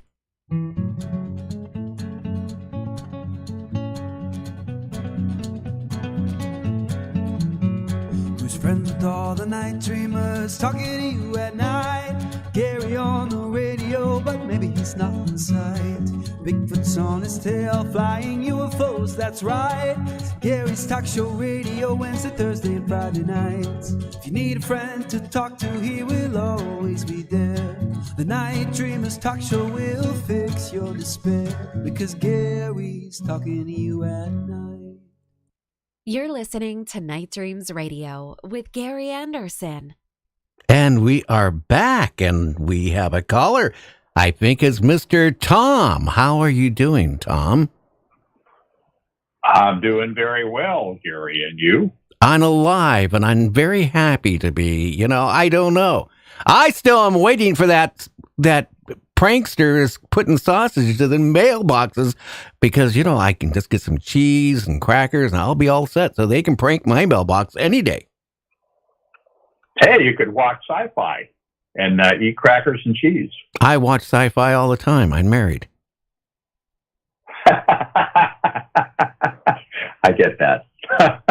So what are you up to? I would like... Go ahead. Oh, I said, what are you up to?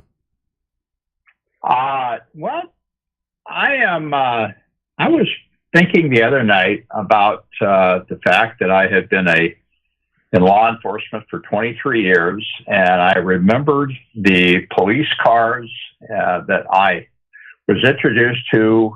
This was back in the late 1970s. Wait a minute. Now that's when they had real motors in them.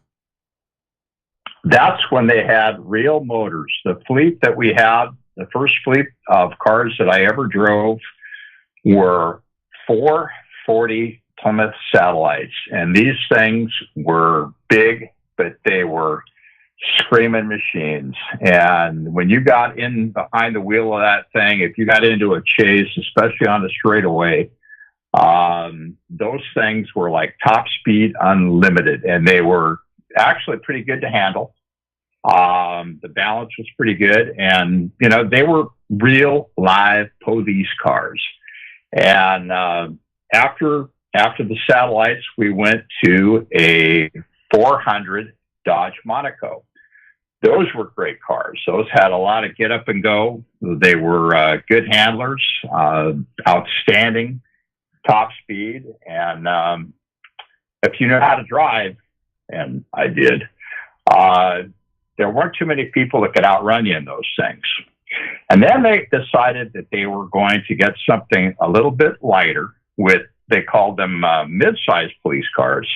So both Chevrolet and Dodge came out with police cars, and we had both of them. One was a Chevrolet Malibu. It had a 350 in it, which is a great engine. And those were outstanding. They had good balance. They had good speed. Great car, great handling car. And there was also the Dodge Aspen, which was a 360. It was also a great mid-sized police car. Yeah, but they had troubles with the transmissions on those. Yes, absolutely, you did. But when they were working properly, they were great cars. Yeah, how many of them did you walk to get into and notice there was a puddle underneath it and it's transmission fluid? That we had to check them, and before you got in, that was one of the first things you did. You had to do maintenance before you took off to make sure that wasn't a problem. So you're right, that could be a major problem. Yeah, I had an X one of those police Aspens. Then in 1984, Chrysler did a horrible thing. They came out with a car. It was a Dodge Diplomat. It had a 318 small 8 in it. And Gary, this was the worst excuse for a police car I've ever been in. This thing had a top speed of probably, with a little wind behind it, maybe 85, I think 19 if you had maybe a brisk wind behind it, 90. But I had people outrun me in those things more times than I could shake a stick at, and I'm sure perhaps you in your younger days had some experiences with that sort of thing. Oh yeah, but at first I'm showing a picture what the motor looked like in those. There, I put it up on the camera. That's what their motors ran off of. Well, I don't have it back on YouTube right now because I don't want the feedback. But rubber band. I held up a rubber band, Tom. They were awful. They were gutless wonders, and every cop that I knew hated them. I liked it because when I had my Daytona, okay, with a 440, with the blower and everything else on it, okay, I was young. I was past the statute of limitations. I remember being on I-5 up here in Seattle, and I was drinking, and my friends were all kind of like intoxicated in the back, and in the front we had a case of beer or more opened up in the car, and I noticed this light flashing behind me. And I tell you, I gave it all the way, with that blower, the amount of horsepower. That cop was way behind me, and I took the next exit, and I remember going the opposite way. And about 3 minutes later, I saw that cop going as fast as it could, looking for me. Was he driving a Dodge Diplomat? Yeah, it was. Probably. Those were awful. Yeah, his rubber band broke. We were stuck driving those things for about 4 years, and they were incredibly bad. And then actually Ford came out with a pretty good cop car. It was the Ford Taurus SHO. And it was 6-cylinder, but it was light. It was agile.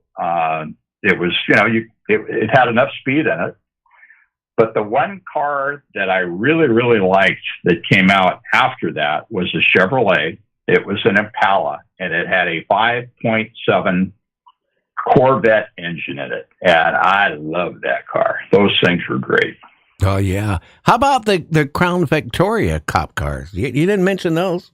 Okay, I'm glad you mentioned that. Yeah, we had those too. And I wasn't a big fan of the Crown Vic. I thought that the steering in them was sloppy.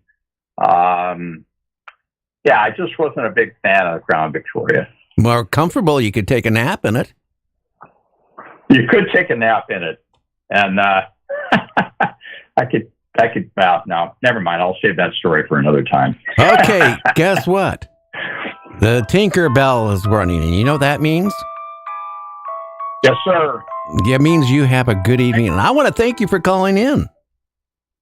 All right, listen, have a great night. And you have a great weekend, Tom, and stay out of trouble. And if you get caught doing anything, tell them that JC told you to do it, will you? No problem. Okay, you take care. Okay, you think about police cars and you think about how they went from, big Hemi engines and now they're running, some of the police departments are running 4 cylinders. Can you believe that? I mean, because of economics, but can you imagine, and that's now, what is really interesting here in Washington State? I don't know about your state. You can go and steal a car from somebody's driveway. And when they arrest you, they just write it all up and they get a summons to go to court and they let you go. Now, if you don't show up, they'll get a warrant and come and get you. But I mean, things have really changed in law enforcement. Could you imagine somebody steals a car, right? Out of your driveway. And you think, okay, they're going to go to jail. Not. And then when they go to court the first time, most likely they'll get probation. That is really scary how things are actually going on. Well, we got another caller. I think we got Kim. Kim, what do you think about law enforcement's now in some jurisdictions? If you steal a car, you don't even go to jail. Well, I got into a police car one time coming out of a restaurant that was open, and David, he pulled me out of it. But they saw me get into it by mistake. But I thought you thought it was a taxi and you were going to get a ride. Yeah, hey, I wasn't looking. I was just getting into the car. So, my wife did that. She went to Albertsons grocery store. I don't know if you have Albertsons where you're at. They're owned by Kroger now. But she actually, back a few years ago, she got into a car. It was like the same model as my wife's car, the same color. And she got into it. And then she looked over and she goes to this lady, "Why are you in my car?" And the lady goes, "Wait a minute. This is our car. My husband's shopping. What are you in my car for?" And my wife looked and realized it wasn't our car. I know. It's easy to do. I mean, the police saw me do it. They were sitting right there at the window at the restaurant. Drinking coffee and eating donuts, right? That's embarrassing, too. Yeah, I wouldn't doubt it. So have you ever thought about buying, as the last time you were on, talking about your car, it turns right. Have you ever thought about buying a car that turns left? Well, no. I have, my car turns left in right now. But what I was going to talk about tonight was, my husband at 20 years, Ted, the one that had the Etzels in the car that he gave you that turns only right. Mm-hmm. A story about, him too. So, we were newly married and he knew I cooked.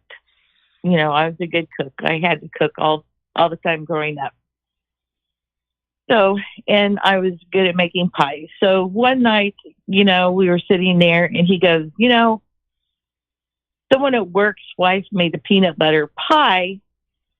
Could you make me a peanut butter pie? And I said, well, I've never made one, but I'll try. Peanut butter pie?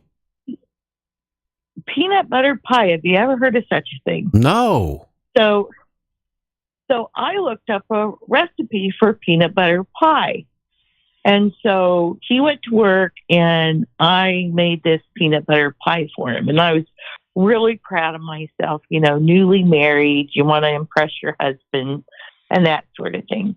So I always had dinner ready for him when he came home from work. So we sat down, we had our nice meal, and I cut him a nice slice of this peanut butter pie and set it in front of him. And he was thrilled because he liked peanut butter. And so he takes a great big old bite, puts it in his mouth, chews it, starts to swallow, and his face just started turning blue and purple. I got a And funny I looked feeling. at him and said, "What's wrong?" He couldn't talk. I shouldn't laugh, but it's funny now. He couldn't talk. He was literally choking to death on that piece of peanut butter pie. And I panicked and was running around screaming and everything. He finally got it down. But that was the first and last time I ever made peanut butter pie. I thought he was going to be like somebody I know behind me, allergic to peanuts or nuts, and you give them, and they find out the hard way. I got a quick one. When I first got married, the first couple days of our marriage, my wife, was really, she didn't know how to cook. Don't tell anybody. She still doesn't know how to cook. But anyway, she took a big prime rib roast, okay? And we had a gas stove, and it was frozen. So what she figured is, I'm just going to put it in the oven while we go to work. So she got home like 8.5 hours later from work, and then she proceeded to cook it. And she had a nice bottle of champagne and all that, and I had a couple glasses of champagne, and champagne hits you fast. The next thing I know, I'm almost dying in the hospital from food poisoning, acute. You can't take a frozen roast and put it in your oven and let it just sit with the pilot light all day long and then cook it without bacteria. No, you're lucky you're still alive. That's what they said at the hospital. Maybe she had plans for you early on, and you just didn't, didn't take the hint. Oh yeah, it's the same way too. Because at that time I was moonlighting at a place, a department store, and then I was doing radio at the same, at night, and then during the day I worked a normal job and make enough money. And we had these great big, where they take cardboard and they bale it. So they throw cardboard from all the shipping into this thing during the day. And then you push a button and it makes it a little box. Like it takes all the cardboard and squishes it. And I went out there and I yelled at one of my employees. I said, whatever you do, because it was jammed. The door was jammed on the outside. And I said, whatever you do, don't turn it on. Guess what he did? He turned it on, right? It literally took one of my fingers and severed it. And the only thing that was left on it was some skin hanging. So I'm sitting here gushing blood. My wife was panicking. I said, you got to take me to the emergency room, which was like 3 miles away from where the hospital was. What'd she do? She gets on the freeway going the opposite direction. Okay. And at that point, it's now, because when it first happens, you really don't feel much pain because you're in shock. It's like, it doesn't really hurt. So she turns around. We get into the hospital. I'm in the ER, right? And they give me something to put her over it and, to slow the bleeding down. They're getting ready to do something. Another guy comes in. Now, this guy just got married. And for some reason, he had a skill saw at his kitchen table and he was cutting some wood. And he dropped it. Okay, and it cut his manhood. Where did he drop it? Well, where his manhood was. That's what I figured. And he's right next to me. This is where they didn't have the rooms back then. We're talking 40 some years ago. It was a curtain, and I'm hearing all this stuff, and then the nurse comes. Okay, well, another doctor's coming to reattach your finger. And I'm looking at it, right? And I'm going, well, God, I have a cut off finger. This guy got a cut off penis. And it's just right his honeymoon, too. Like put on first. Yeah. I don't know. So anyway, so you have never made a peanut butter pie again, right? Never. That's like my wife. She made a pumpkin pie. This year she made a real good one for Thanksgiving. Last year she made one and she forgot to put sugar in it. Have you ever ate a pumpkin pie without sugar mixed into it? No, I make fabulous pumpkin pies. Now don't try it. I always remember my sugar. Okay, guess what is happening? I know the music is going off. The music is going off. Well, Kim, you stay out of trouble, and we'll catch you. Gary. We'll catch you down the road. How's that? All right. You Bye-bye. take care. Yeah, can you imagine? You're in the ER, right? And you're thinking about reattach. You know, I'm going to get my finger reattached. Could you imagine somebody dropping a skill saw on their manhood and it whacks it off?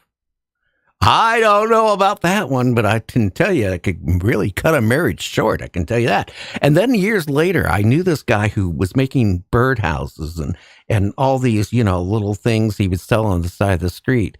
And he had a saw out in the backyard and he's cutting this wood and he cuts his finger off. And I was there with one of my sons and he's bleeding everywhere and he runs and gets a towel. He throws his finger in the garbage. The part of his finger, he throws it. I'm talking about half of his finger is gone. He throws it in the garbage. And I dig it out of the garbage and I said, I'll take you to the hospital. And he goes, I ain't going to the hospital. I ain't going to pay for that. Can you imagine that? That's really scary. We got another caller. Who do we have? Hey, Gary, this is David. Yeah. Have you ever dropped a skill saw on your lap? No, never. Never tried that. I don't think I would want to try it. Yeah, I wouldn't want to try that. Could you imagine singing opera afterwards? And a bunch of other stuff, too. Yeah. Well, what's going on in your life here today on this Friday night? Well, I'm doing good. Kim told me I was doing so good that she's going to make me a peanut butter pie tomorrow. Uh-huh. And are you allergic to peanuts? No, I'm not allergic to peanuts, but I'm allergic to choking. Yeah. Tell her to take the peanuts out of the shell, okay? Oh, okay. Yeah, I'll definitely tell her that. That's for sure. So what else is going on besides you telling her to make you a peanut butter pie? Not much. I just, since you were talking about UFOs tonight, I had a UFO experience back when I was 14 years old. When I was living in Virginia. It was about 1975. And I was coming home with my mom. She worked out at Langley Air Force Base. And we were just driving home, and it was kind of like twilight. It wasn't completely black, but it was, you know, it was a clear day. And I was looking to the right, and I saw this grove of trees. And just above the trees, you could see these lights. Now, they kind of look like if you took 6 balls and you racked them like on a pool table where it's in a triangle shape. At first, Gary, I thought it was somebody put lights on these trees. And I was thinking to myself, who would climb way up that tree and put these lights on it? So as we went into a clearing, I could see that it wasn't anywhere near the trees. It was up in the sky all by itself. So I told my mom to pull over, and she pulled over. We got out, and we started looking at it. And she's like, he's never seen anything. I've never seen anything like that. So we watched it for about 2 or 3 minutes, and all of a sudden, the first one shot up into the air, and then the others followed. So we didn't think UFOs or aliens or anything like that. We just thought, what was that? It was really weird. So we got home, and the first thing I noticed before we went in the door was Langley Air Force Base had started putting out its searchlights. Now, this was a clear day. So we're like, that's weird. Why would you have searchlights on a clear day? Or, it was almost night, but it was still, clear for you to see. And then the second thing I thought was interesting was they scrambled the jets. The fighter jets started going all over the place. And the next day, my mom, when she worked out at Langley, she knows quite a few of the pilots. And she kind of asked one, what was going on? And he kind of, gave her a wink and said, "Oh, we were just, chasing aliens last night." Yeah, they weren't they? Yeah, can you imagine how often that goes on where, again, isn't it funny too? Because sometimes when this happens, all of a sudden you hear of a training crash too. Have you ever heard of that? Where they report to the news media because a plane crashes? Yeah, oh, there was a training error, a plane crashed. But yet, there was a UFO reported in the area at that time. Right. It's one of their, I guess, standard coverage stories that they have some sort of reason why this happened or that happened. But what was so weird was there was a brief thing on the news that night, and then you didn't hear anything about it anymore. It was like it just never happened. And but it was, I still remember that, and that was like 40, 50 years ago. I can picture myself standing in the field with my mom looking up at these lights. Were you scared? It was not really. Like I said earlier, we didn't think UFOs or aliens or anything like that. We just like, what the heck is that? It was like the weirdest thing you've ever seen. And and once it was briefly on the news, you didn't hear anything else after that. Now, did you listen to last Friday's show where we had the whistleblower that testified to Congress, and he was talking about in Indonesia, they were doing protection, security, because they were dropping relief, goods for the people, and they went up the hill and they got on top of the hill and they looked down and they saw this 300 round craft that was turning clockwise.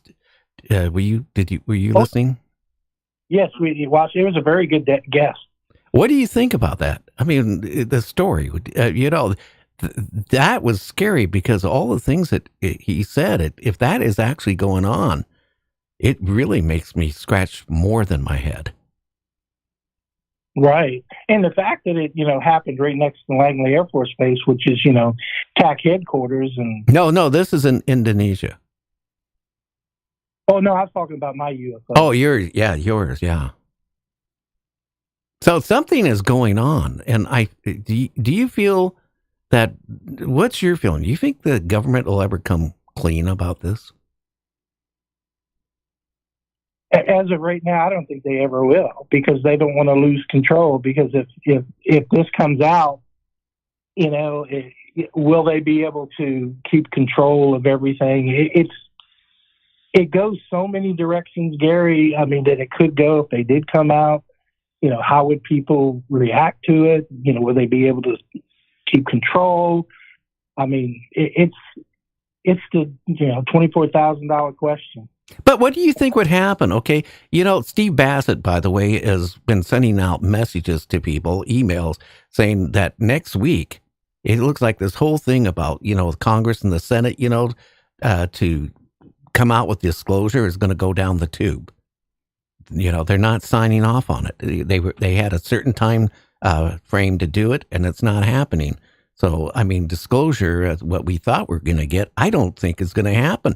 But can you imagine, what would the population honestly do if a UFO landed in San Francisco or down in your town, or even crashed, and hundreds and hundreds or thousands of people saw it? What do you think would happen to society?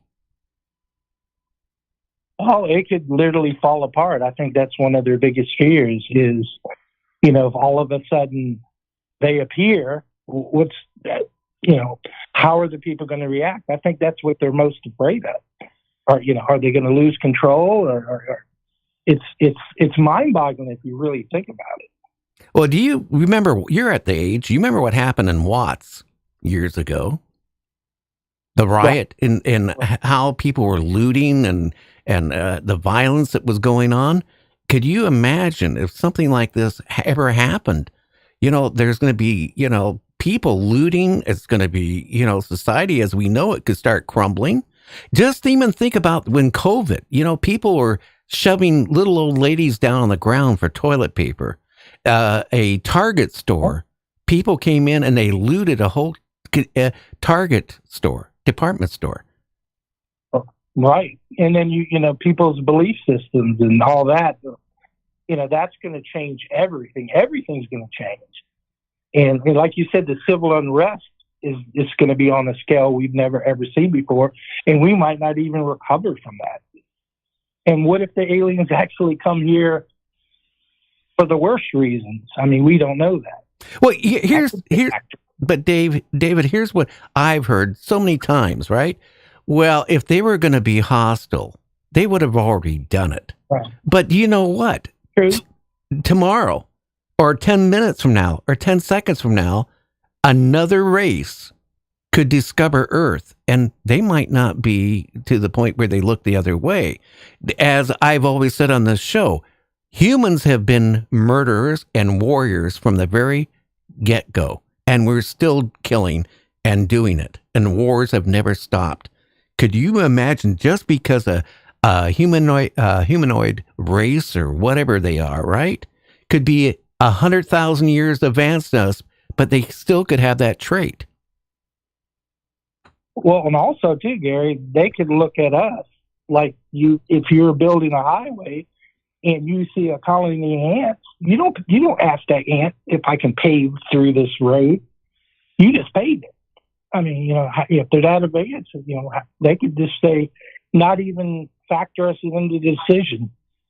Well, just think about, on a nice summer day, you're walking to your car. Just think about how many thousands of insects you've killed. Exactly. So I'm going to say this, and anybody can get mad at me. I don't know if what is going on. People are vanishing. People are vanishing in the woods. We heard the story about with our guest Friday, the whistleblower in Congress, saying that they're taking humans in Indonesia. He saw them and putting them in crates and putting them on a board. This 300-foot UFO. Something is going on. Yes, it is. It definitely is going on, and it's frightening if you think about it. I mean, all the stuff that's going on that people don't know about, and you hear these stories, and sometimes you pray that they're not true, but I feel a lot of them are true. That's the scary part. I don't know. I already got my protection. If we get invaded by E.T.s, one, I got a pantry full of barbecue sauce. So I know set. Maybe I can trade my life for a couple cases of Hunt's barbecue sauce. My backup plan is I'll crawl underneath my bed like I did when I was a kid. Hey, and Kim could give you some peanut butter pies too. That'll help get rid of the aliens. Yeah, with vanilla ice cream. Exactly. Okay, my friend, I want to thank you for calling in, and you know what this means. Well, you have a good weekend, Gary. You too, my friend. You take care. All right. Yeah. Bye. Just think about this. Again, E.T.s. Everybody, I've had so many hundreds of guests through the years that say that E.T.s would never hurt mankind. But then why do we have supposedly mutilations? Both with animals or with humans has been reported also. Why are people vanishing? Are they just walking down the street and step into a sinkhole? I don't know. It's kind of really scary. But if you think about all this stuff, something is going on out there. Now, again, like I said, who knows? One day we might be visited and they look at us and say, oh my God, this doesn't need to exist. And, that's the scary part. I mean, we're so close right now to World War III. It's scary, way worse than the Cold War.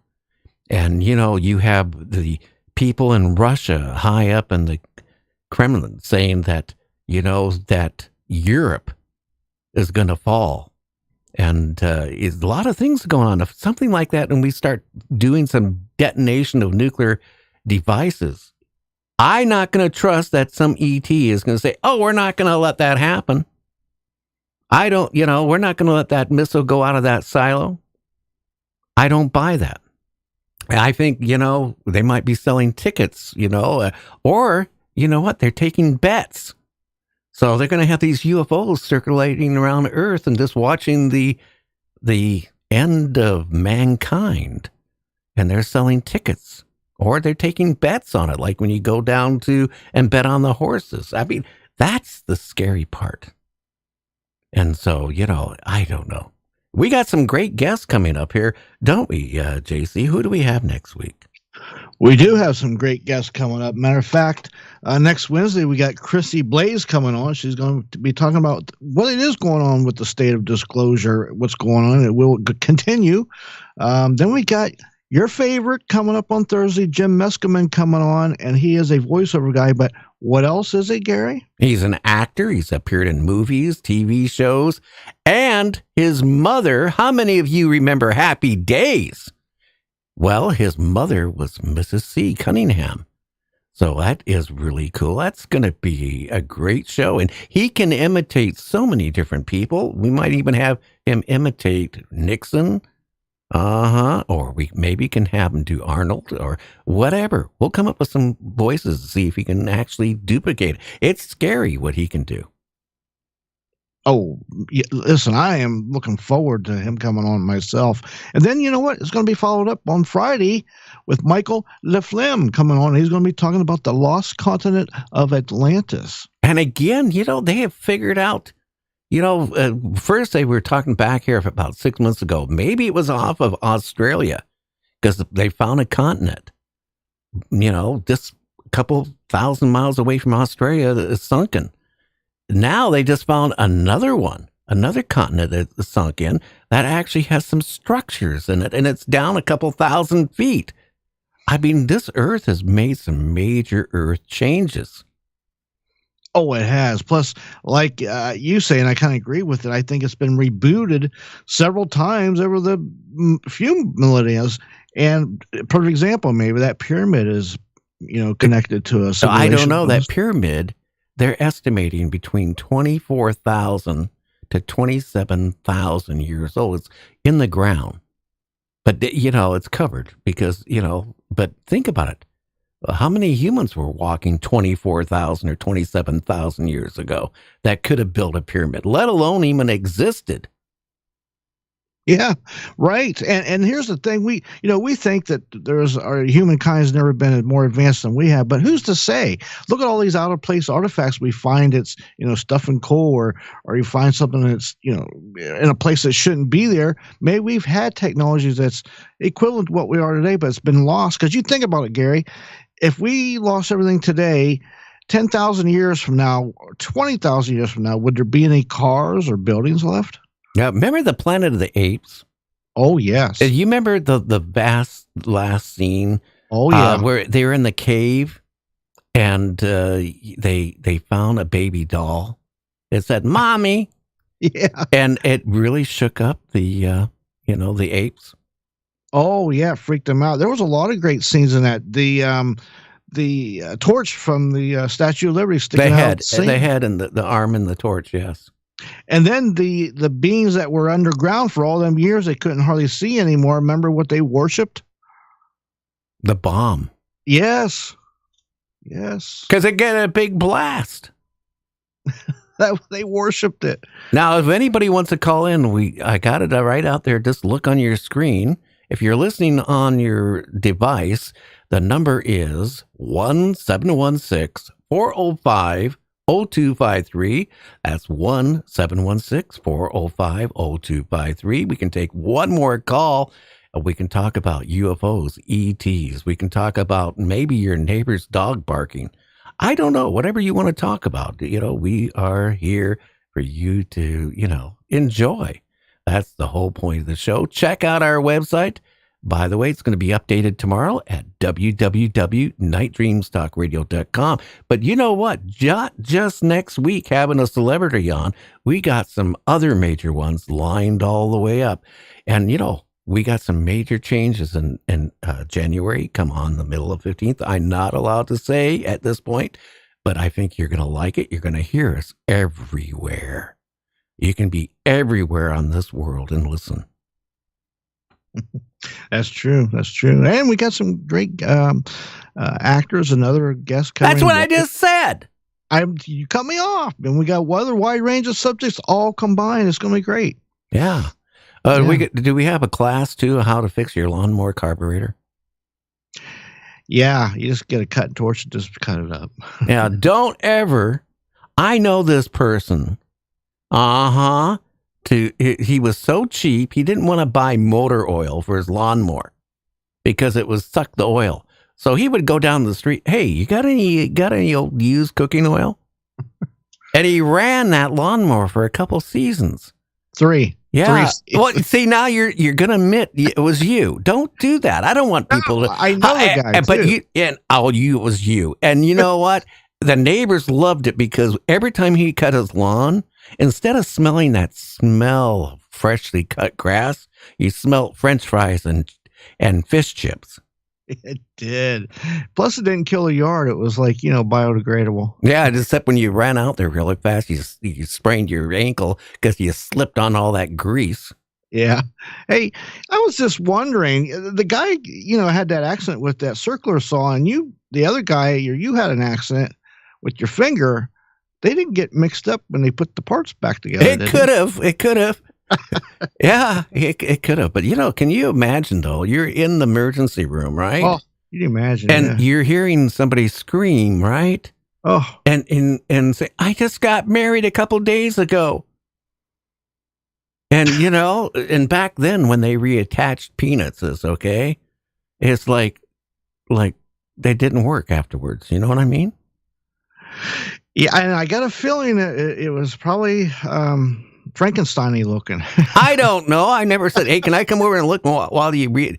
Could you imagine? Why would anybody be sitting at a kitchen table with a circular saw with the guard off and drop it? I can't believe that. Now, Dennis, no, seriously, how many people would be that to even think about it? Yes, that's living life on the edge, as he well learned. There's a lesson learned there, and that's a whole. You remember? How about the people in the ER that's got to deal with this? Well, can you imagine afterwards the jokes that were? Hey, did you see Mr. Stubbs? Yeah, or you're right. Kind of like that movie. What was that? Porky's. Where they said, "Hey, okay, we're not going to go there," but that would have been great. You know what? If he should have had about 3 or 4 kids first, then dropped it, perfect birth control, right? Oh, yeah. Or time for a sex change. Well, that would be the time, I guess. Yeah. Yeah, I don't know. I never thought of ever in my life taking a skill saw at the kitchen table. I have to admit this. One time, this is years and years ago, I was using a jigsaw on the kitchen table. We had a kitchen table. And I was using a jigsaw, okay? And I measured everything and I was cutting something, right? And when I got done, I looked at the table and I go, oh my God, we just bought this. What am I going to tell my wife? I just cut a kind of a circle right through the kitchen table. So I took, these little, what do you call it? The things you put down, placemat. That brought me to the next morning. Yeah. Yeah, I know who you're that guy that cuts the tree branch down while you're sitting on it, but you're cutting it between you and the tree. That has happened. You know that. Those people are from Arkansas. You know that. I looked this from Washington, like Gig Harbor. No, I hear it's or out of New York where we're carried.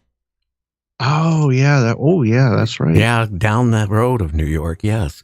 And again, can you imagine how dumb would you have to be up there, right? And you're on this big branch, and you you're cutting away with the old saw. Next thing you know, yeah, you cut the branch. I mean, or you cut the tree above you, right? And you know what it's going to do when it buckles. Yeah, it's going to buckle. You're going to go for a ride. Yeah, well, when it has killed a lot of people. Have you seen the video of the people cutting down the trees in their trailer park? And years ago, now this is a true story. Years ago, when we first got married, we lived in a trailer. No. And we had a windstorm and some trees fell down. So there was a tree not more than 8 feet away from the mobile home. Okay, I got my friends, we got a rope, and I cut it. I didn't know about notching it the right direction. No. But it didn't take out the mobile home. It just took out the porch. Oh, and that's it not came bad. that close from taking the whole thing. Yeah, and listen, when those trees hit mobile homes, they just explode. What mobile home? You ever see how they... I worked one time in a place in Tukwila, Washington. I came and talked. And I worked there for one day. And I go, oh, man, I'm not used to manual labor. I'm used to talking on the radio. This is hard work. I'm not going to do it. They made mobile homes. Now, do you realize if you ever looked how a mobile home was made, you would never buy one? Never. Oh, they're just patchwork together, really. And a lot of them got aluminum siding and a little bit of. They don't have to, at least unless you buy a real expensive one. They didn't even use 2x4s except around the door frames. Right. Everything was like 1 by 1 or 2. They were really small. And what they would do is after they were inspected, okay, they would knock out some of them and then put the paneling up. Wow. I'll tell you what, I'll tell you how thin they are. I knew a guy years ago, he's a pretty good sized guy, and a friend of his in the same trailer court owed him money, and he kept ignoring him. Finally, he says, look, if you don't open the door, I'm coming in there. He went right through the side of he didn't use the door. He just ran and went through it. I never seen nothing like it. Well, my wife, when I met her, she actually lived in a trailer court. She bought a trailer, and she was so proud. She was 18 or 19, whatever her age was, and she had her own, mobile home, right? It was not a new one. It was an old one. And she just bought it before we met. And then we had a real cold winter. And we had ice on the paneling inside, even with the heat on. Yes. And then we had a guy come out and look at it. He goes, well, by the way, I don't even know why this trailer is here and how, unless somebody brought it over here, it was made for living in Florida. Right. No installation. No. And a lot of the other places that they have problems with is in the winter, at least around here, is the water freezing all the time because it gets up under it and the lines freeze, and then you're really screwed. Well, we're not going to use the word screwed. Shafted. How's that? Okay. Can you imagine, though? Here's the problem. You buy a manufactured home. Okay. Boy, this is not talking about UFOs. You buy a manufactured home, right? And you pay whatever the price is. That's quite a bit up here. And the thing is, it looks really good. You put it on your property. It has a real good value on it if you want to sell it. So 5 years go by, it still has it goes up in value. 10 years go by, all of a sudden it's staying kind of neutral. As if you would have had a house, it would have kept going up. At 15 years, now it's starting to go down. So, again, if you're going to buy something to live in short term, good thing. You're looking at it to buy and live in it for 30, 40 years. It's not. And right. If I had it over again, I would move to the Midwest. You can buy a beautiful, like on 5 to 8 acres or more, a beautiful house that's only a few years old for about $250,000 with a pond or a water running down a stream on your property. Beautiful, Here in Seattle, for example, you can buy a house. For example, the house that I was born, well, I wasn't born in, but when I was a baby that my parents had, it was a year older than me, okay? They paid $5,000 for it back in 1951. $5,000. A brick cinder house, okay? 2 bedrooms, small little house, right? When I looked it up here recently, it was $1 million in Seattle. Wow, what an investment. $1 million. You think they made any equity up on that one? I don't know, but where you live, why, if you live in the Midwest, you can buy a house with 14 acres or 9 acres with a stream or a pond, right? Beautiful acreage, beautiful house, everything nice for $249,000, $250,000, and you can't even buy a garage in Seattle for that price. Yeah. Reverts back to the old location, I guess. But you know what? I'd rather live in the country and where it's a lot cheaper and gets beautiful and not but so the much job market, okay? If you're used to working in Seattle or someplace like LA or whatever, talk about that. LA, New York. God, you can go get for $2,000 a month. You can get a walk-in closet in New York. Yeah. That's right. I lived in those places. I've been there. I don't know how they make it, Gary. Listen, most people don't even have a car because just to pay for parking in New York City, if you own a car, costs more than some people make in a month. Oh, yeah, parking in some of these places is hundreds and hundreds of dollars a month to park your car. Hundreds. It's thousands in New York. Probably. Yeah. Well, that's why I don't live in New York. It is. Where do I live? I don't know. Yeah. Well, I want to thank everybody out there that's listened to the show. Again, give us a thumbs up. Tell your friends about us. Let your friends know that we do now on Fridays. We're taking calls, and we talk about anything because Night Dreamers, we're family.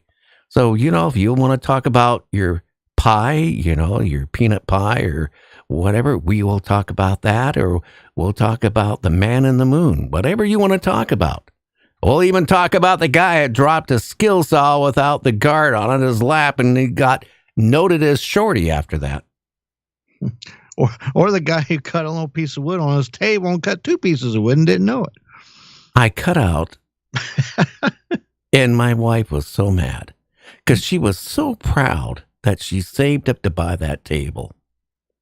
Yeah. And she told me before I even start doing it, don't do it there. Go out and do it outside. No, I can do it here. I got newspaper down. I got this on a block. I got everything. Dumb Gary, didn't measure the blade. It was a longer blade. And it went right into the table. I mean, there it is. Hey, we all live, don't we? And we all learn, kind of. Except the politicians, they don't seem to learn. No. We learned your skills weren't too good, but they're probably much better now. Anytime we build anything around this place, I get my son to do it or my wife. I can't even put a bookcase together. Seriously, I can't do it. But then if you give me electronics, I can sit there and do wonders. You give me it, even with a car. Do you realize back a few years ago, I decided I took a settlement from the insurance company, right? I can put the fender on. Okay, so I got a used fender. It actually was, in the wrecking yard, it matched the car identical. Mm-hmm. Okay, so now I'm putting it on, or trying to. Getting it off was no problem. I had this cardboard box with all these bolts and stuff on it, But I had to take all these brackets off. And all this stuff off, and sweep, all this garbage, right? Just to take the thing off. Now I'm going to put it back on, and nothing is lining up. So then I'm doing what I can. Well, you know what? I don't need that bolt. I don't need that bolt. And I got it all together. It looked beautiful. And then when you go down the road, you know what you heard? Rattle. Oh yeah, you heard rattle and the shaking and all that stuff. You just look out you're looking out towards the driver fender, and you're watching it just like dancing like a hula. Yeah. Listen, I worked in a garage. I don't know the after parts or used parts. The fenders never fit like the original ones do. It will never line up right. And how many of those garages too have a box of parts left over? Yeah. They do. They throw it in a big drawer.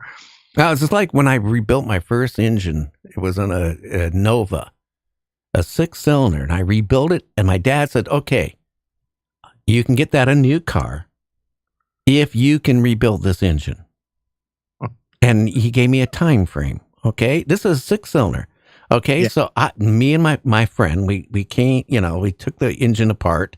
We took the pistons out, we took the head down to the local auto parts store, and they did their thing cleaning the valves. And, we got the gaskets. I put all new rings on, right? Put it all together. And then I realized it was only 5 pistons in it. Because we got done. And my friend, Pat, says, hey, look, there's a piston. Here's the piston. Yeah, we were so excited about putting it together. We left a piston, and you know what? It ran for a while. Oh no, we sold it to somebody, but it actually ran. It ran rough, but it ran. And we didn't tell come on, I'm like 17 years old, and we sell the car to somebody else, right? And another kid, right? Oh yeah. Oh, listen to it. We put holes in the muffler. It sounded good. And he thought it only had 5 pistons. Hey, you know what? They got 80% of the car, so it probably, plus you put holes in the muffler and make it sound like it was a muscle car. But then my dad came out and he goes, "What's that?" Yeah, what is that? And he goes, you got to tear it all back up. I don't know, like hell, we're going to tear it all back apart. What are we going to forget to put it in the next time? Yeah, that's a good call. Well, everybody, you have a good one. Stay out of trouble. We will catch you on Wednesday. Don't forget, next week, it's going to be a fantastic show. Don't forget, next week, next Friday, we're going to take call-ins, and we'll talk about whatever you want to talk about. Well, within reason. No politics, no religion. We can talk about your favorite popcorn. Well, till next Friday or next Wednesday, everybody have a good one.